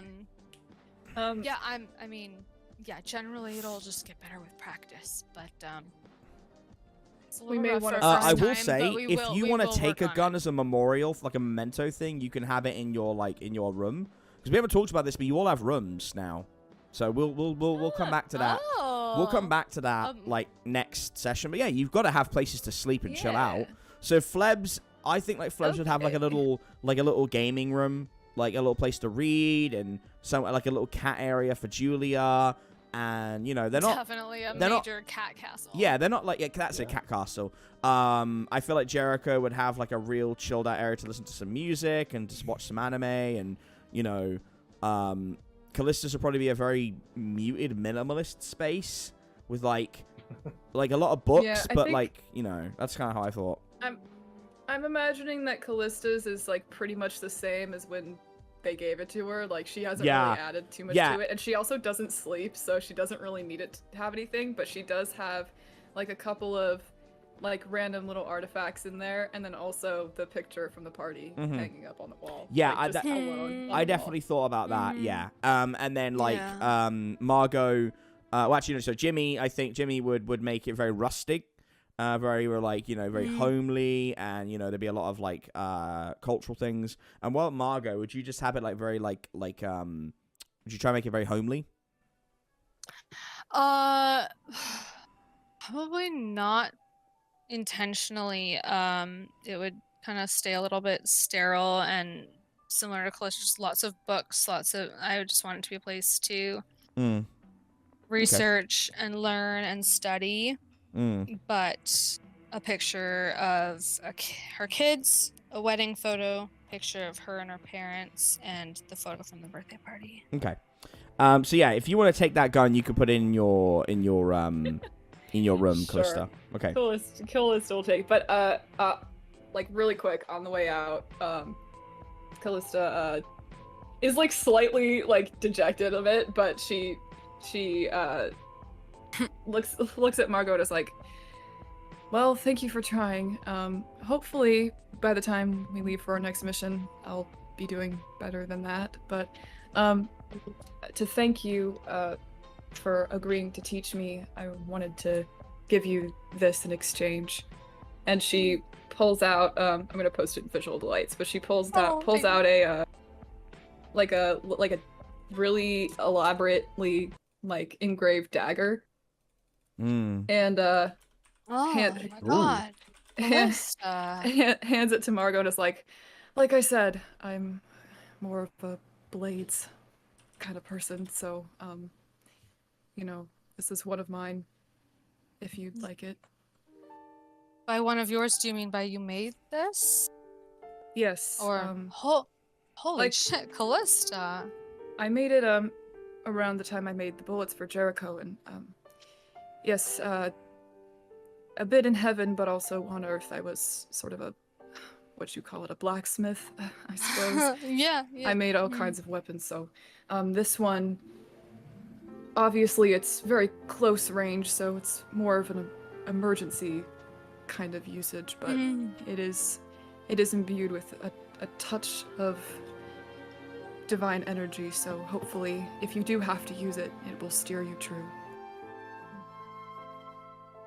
This is easily one of the best gifts I've ever been given. As much as I hope I never have to use it, I'm so grateful, and I'll keep it close. And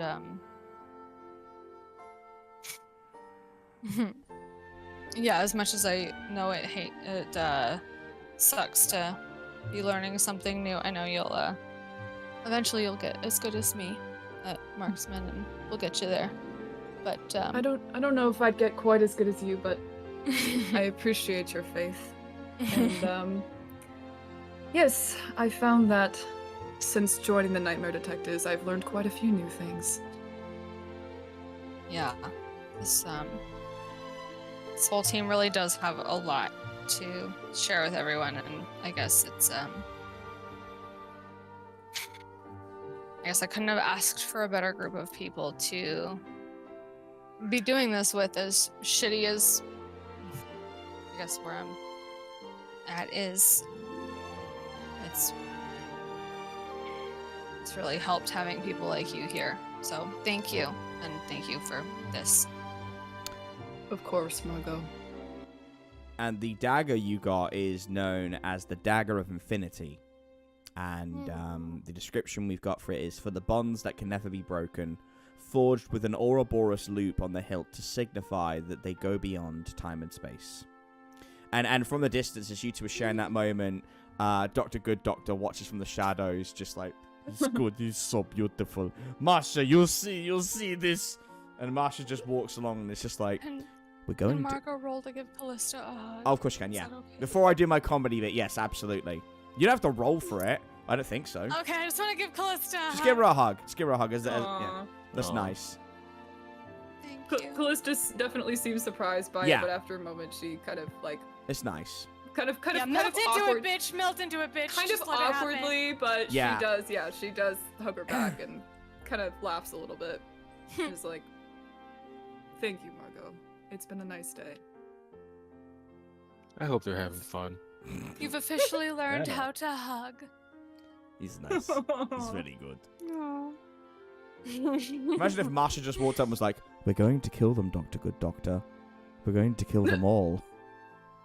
Oh, Masha, you'll say funny things. Hey, we don't need any more prophecies right No, now. no. Okay? Get out of here. Get out of here, Masha! No. Get out of here. it's- We don't need you. No, it's just, it's a nice We're moment. having a moment. It's a nice moment. And that's your activities. Well, that's Margot's activities done. And it leaves Jericho and Callista with one each before we do the last scene. So I know what Callista's is. The last scene, our costume change. No, it is not, because we do not have the time. We will That's do the fine. costume change. What I'm going to do is, at the beginning of our Wednesday session, we'll have 10 minutes, and everyone can give me their mid-journeys. We'll go through them. We'll sort of do that then, just for the sake of, I want to finish on time and get everything through. Reasonable. Your bitch But needs a costume change. you will go to the outfitter in the Nightmare Detectives. There's a tailor who could do that for you. Not related to Flebs. Okay.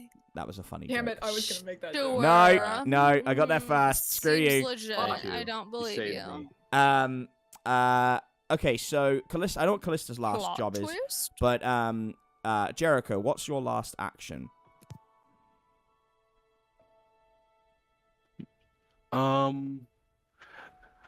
So Jericho's been is wants to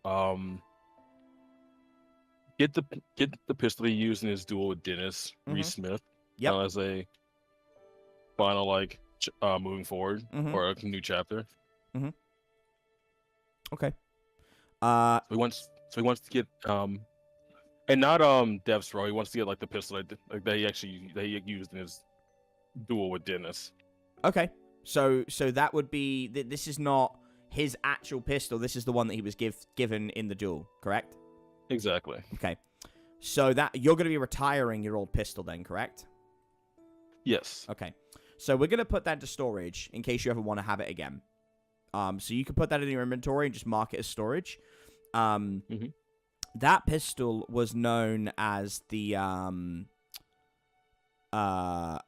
I'm going to say it was known as the final word.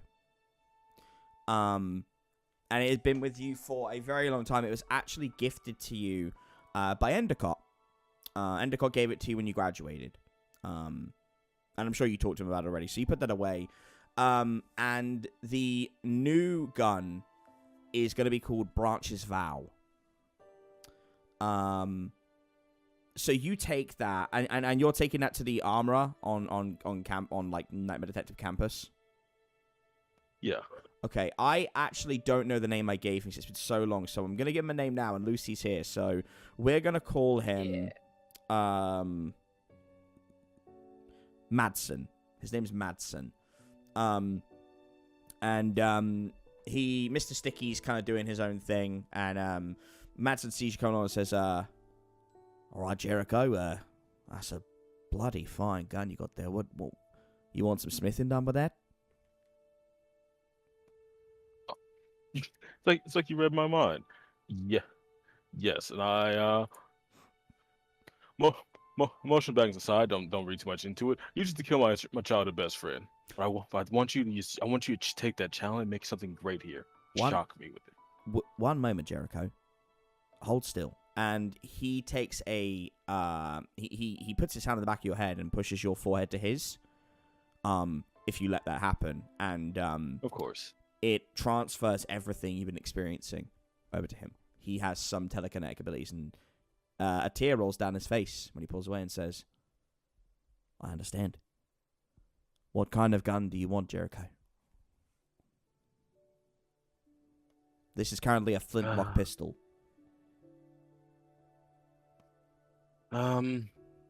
Keep it a pistol. The hand cannon body type is not what I'm used to. Maybe just make it a bit less rustic, maybe. And I kind of do this really cool lightning sparkling thing now. If that helps you with the redesign. I just needed to really. I needed to be something more for Jericho Branch. Right. Yes, say no more, Jericho. Give me a bit. And he takes it. Of course. And starts working on it. When he hands it back to you, it is a remarkably larger, more refined, ornate, shiny pistol. It has a barrel, like a revolver barrel, which you can spin, but it also has a customizable barrel on the front, where you can put in a stronger bullet. I don't know how guns work, so we're going to say this is magic. This all works. But the barrel... That's close enough, says the American. The barrel at the front allows you to put in either larger shrapnel or a different kind of bullet. And in the chamber, the circular, the 6 chamber, that's your 6 pistol. That's where you can put your imbued bullets. And when he hands it to you, you hear the dulcet tones of Claire de Lune. And you feel the card in your pocket begin to glow. And you take it out, and the gun starts to glow with it. And Madsen smiles and says, "Yeah, I thought that might happen. You got the moon, didn't you?" Lucky guess. "Yeah, I have some of them. I also read your mind. So, Fair enough. well, that song you've been hearing, Claire de Lune, it's French for the moon. And there's something there. I don't think anyone knows yet what it means, but you got a blessing, Jericho. And if you're fighting an undead beast, you're always going to come out on top. You know why? Not just not just because you're Jericho fucking Branch. Not just because you're the ambassador of the Moths. Not just because you're the Stormbringer. Look at the hilt of your gun. And sure enough, there's an inscription on one side and on the other. And it is the phrase we've talked about. Who else would I entrust it to on one side? And on the other, it says, "You've got a friend in me." And he smiles and nods.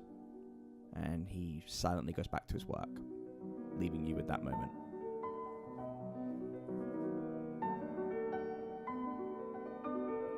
Feeling more last time, bro.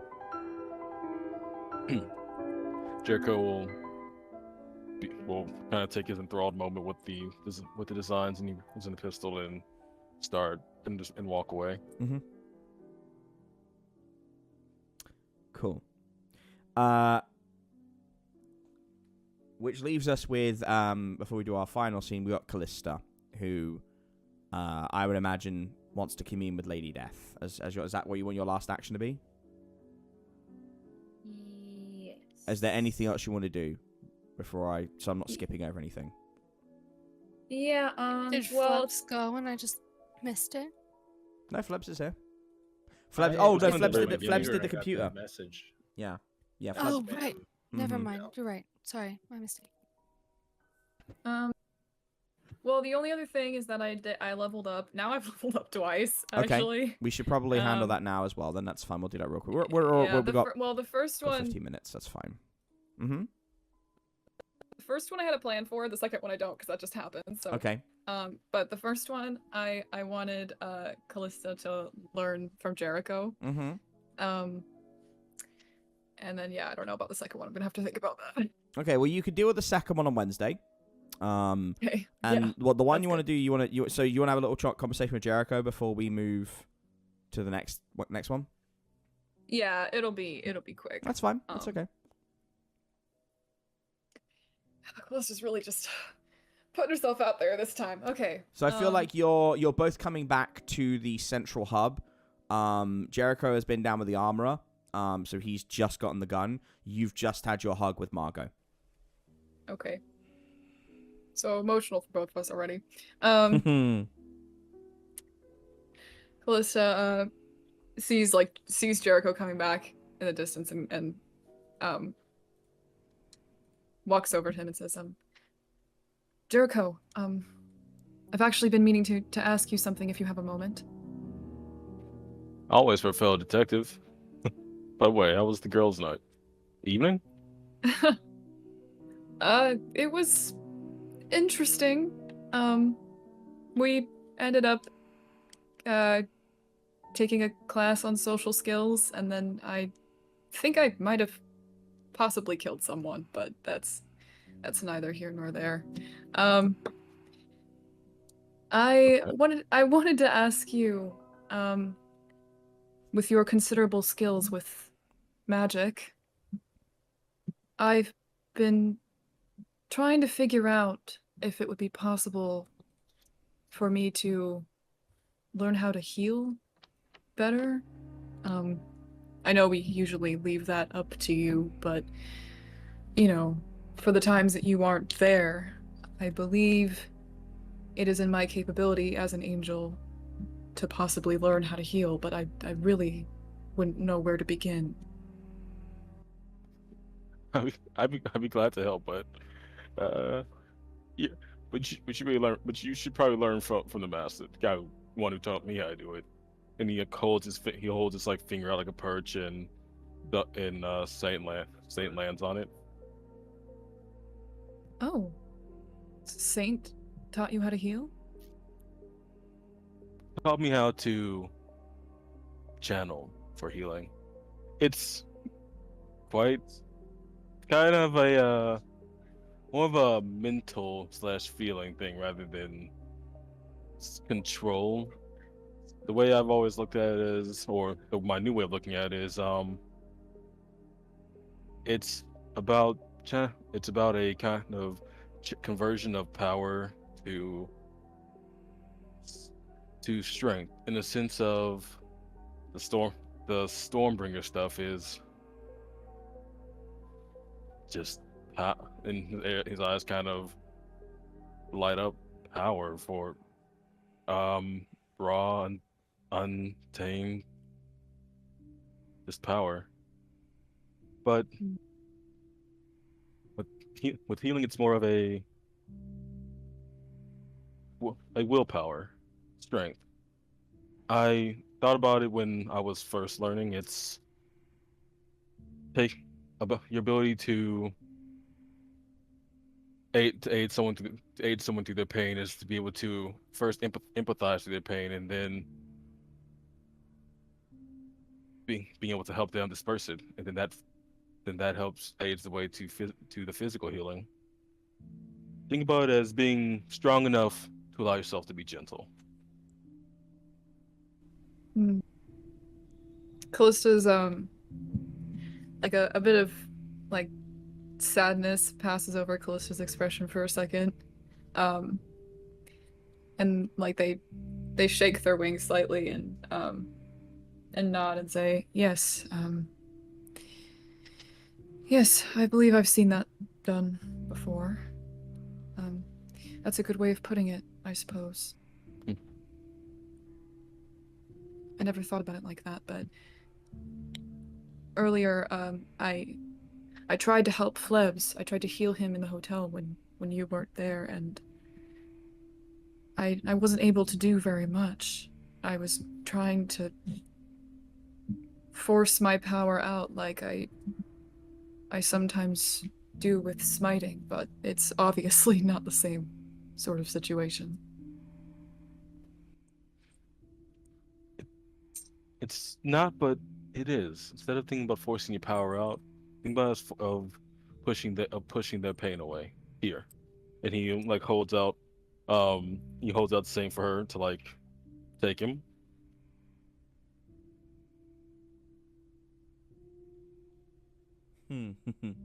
She He doesn't bite. Wolf bites. Wolf bites a lot. She can be kind of a bitch sometimes. Callista like carefully holds up her hand and like very, very gently takes Saint from him. Like she seems to be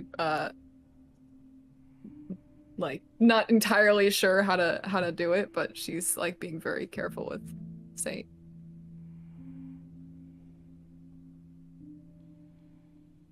Oh, excellent. And that moment Jericho will take out his little Saimaru and just make a gentle cut across his palm, just enough to draw blood.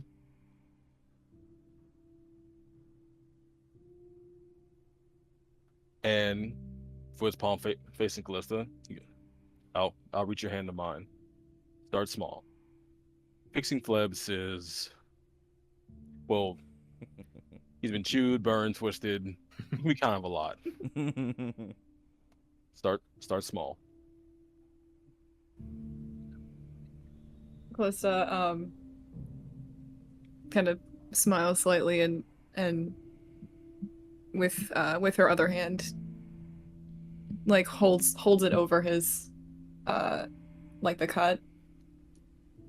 And oh, I really hope I don't feel this one too. We have luck. I don't want to use luck for this. But... Oh, come on. YOLO. Oh, nice. Nice. 10. Yeah, I did wow. one thing. That's I learned a thing. That's storyline perfect as well. Okay. For the sake of time, you have an image, Callista, of Paula the very first time she delivers a baby. And you feel the warmth of life as it enters a room, and you see how gentle Paula was with her hands, and the way that the baby just screams as it enters, and its first gasp of air from its lungs. And that image you haven't thought about that in a long time, but that becomes what you hone in on as you use lay on hands, and you perfectly heal Jericho. Yeah, it seems to like take her by surprise. Like she wasn't expecting that image to come up, and it's not like it kind of like passes over her expression in more of a gentle way than the last one. Yeah. And like her hand glows, and then Jericho's hand glows with the silver light, and the cut seals up, and she kind of gasps softly, and she says, she was a healer.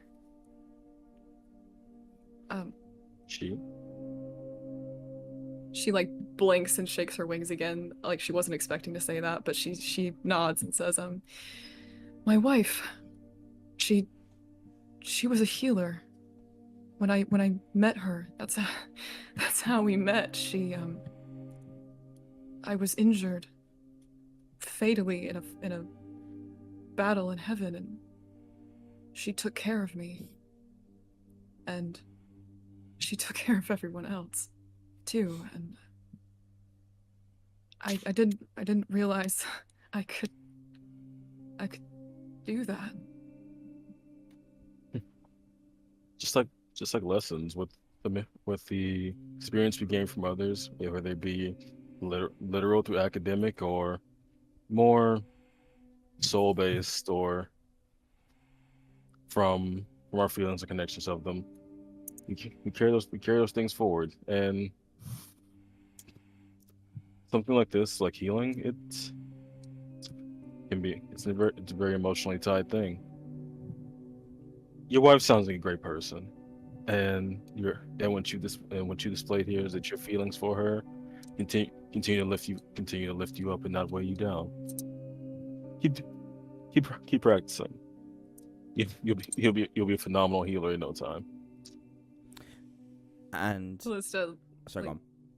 Sorry, I was just gonna say Callista smiles and like lowers her hand like into his and shakes it, and then kind of pulls him forward into like a one-handed hug and says, I relearned how to hug today. That's adorable. All right. Oh my God, we have like less than 5 minutes, so I wanna finish this up so it's wrapped up nicely. So you, a little bit later on, when everyone else is asleep, you go to visit Lady Death. Yes. And this is our last scene for, so we'll be done in a minute, but I want to make sure we end it. It's an important, you'll see why it's an important scene. What do you think she's back in the garden, Callista? Or do you think it's a different location? No, I think, especially after how she just had that sort of reconnection with a memory from Paula, I think she's still in the garden. Okay.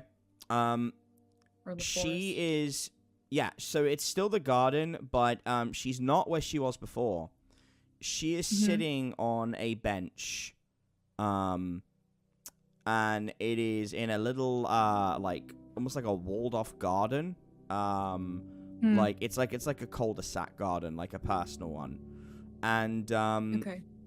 she invites you to come and sit down to join her, and it's you realize that the what she's sitting on is one of those swing chairs, and she's in her human form, with the makeup on, and she is staring straight ahead at a just one of the most monumental eclipses you've ever seen.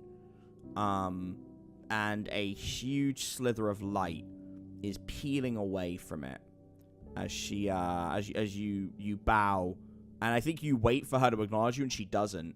So you sit down and you just watch with her quietly for a little while, before anything else occurs. And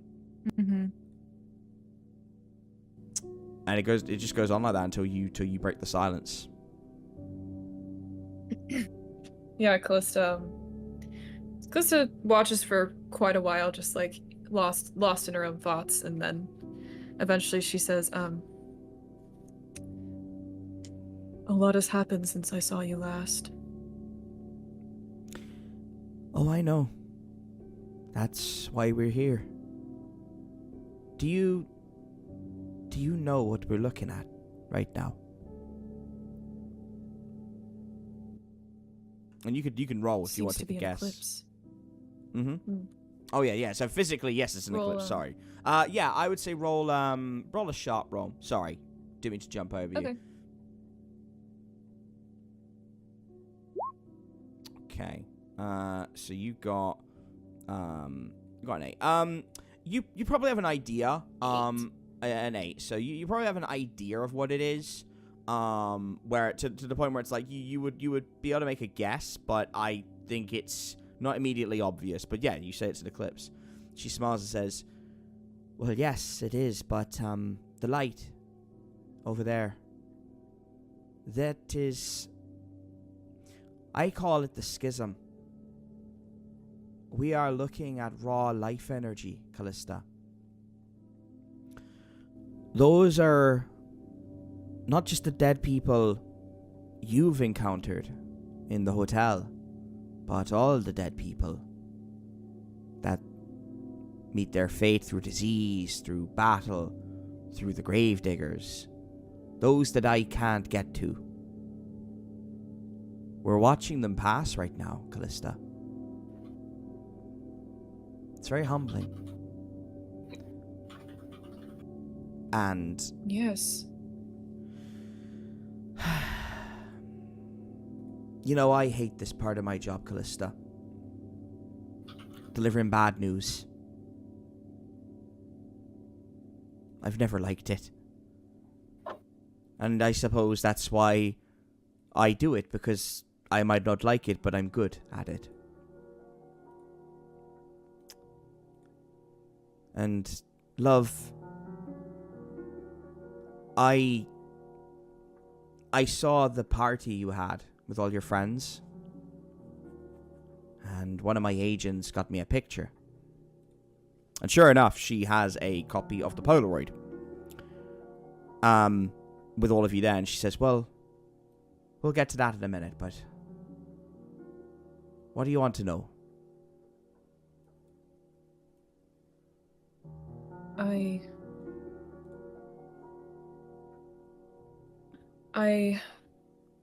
Have you heard about the tarot cards?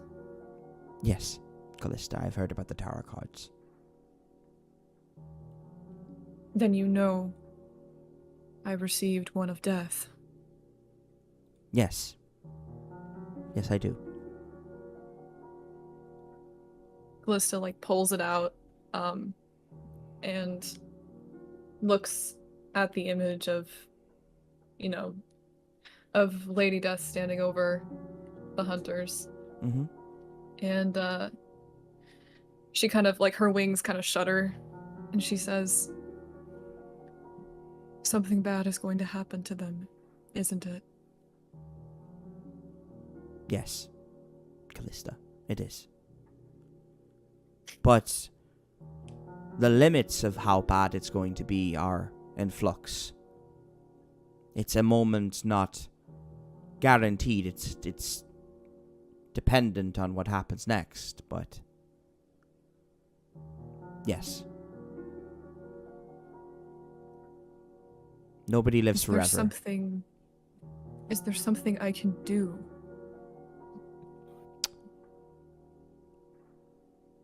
That's why we're sitting here, Callista. That's why we're having this conversation. And that's why I have this photo. And she holds it up, and it's 20 of you. Everyone from the Hotel Inertia, all the Nightmare Detectives. And you're all happy. You're all smiling. And her hand is shaking as she stares ahead at the schism that all things must pass through, and she says, I don't want to be the bearer of bad news, Callista, but no matter what, by the time your next case is over, someone in this photo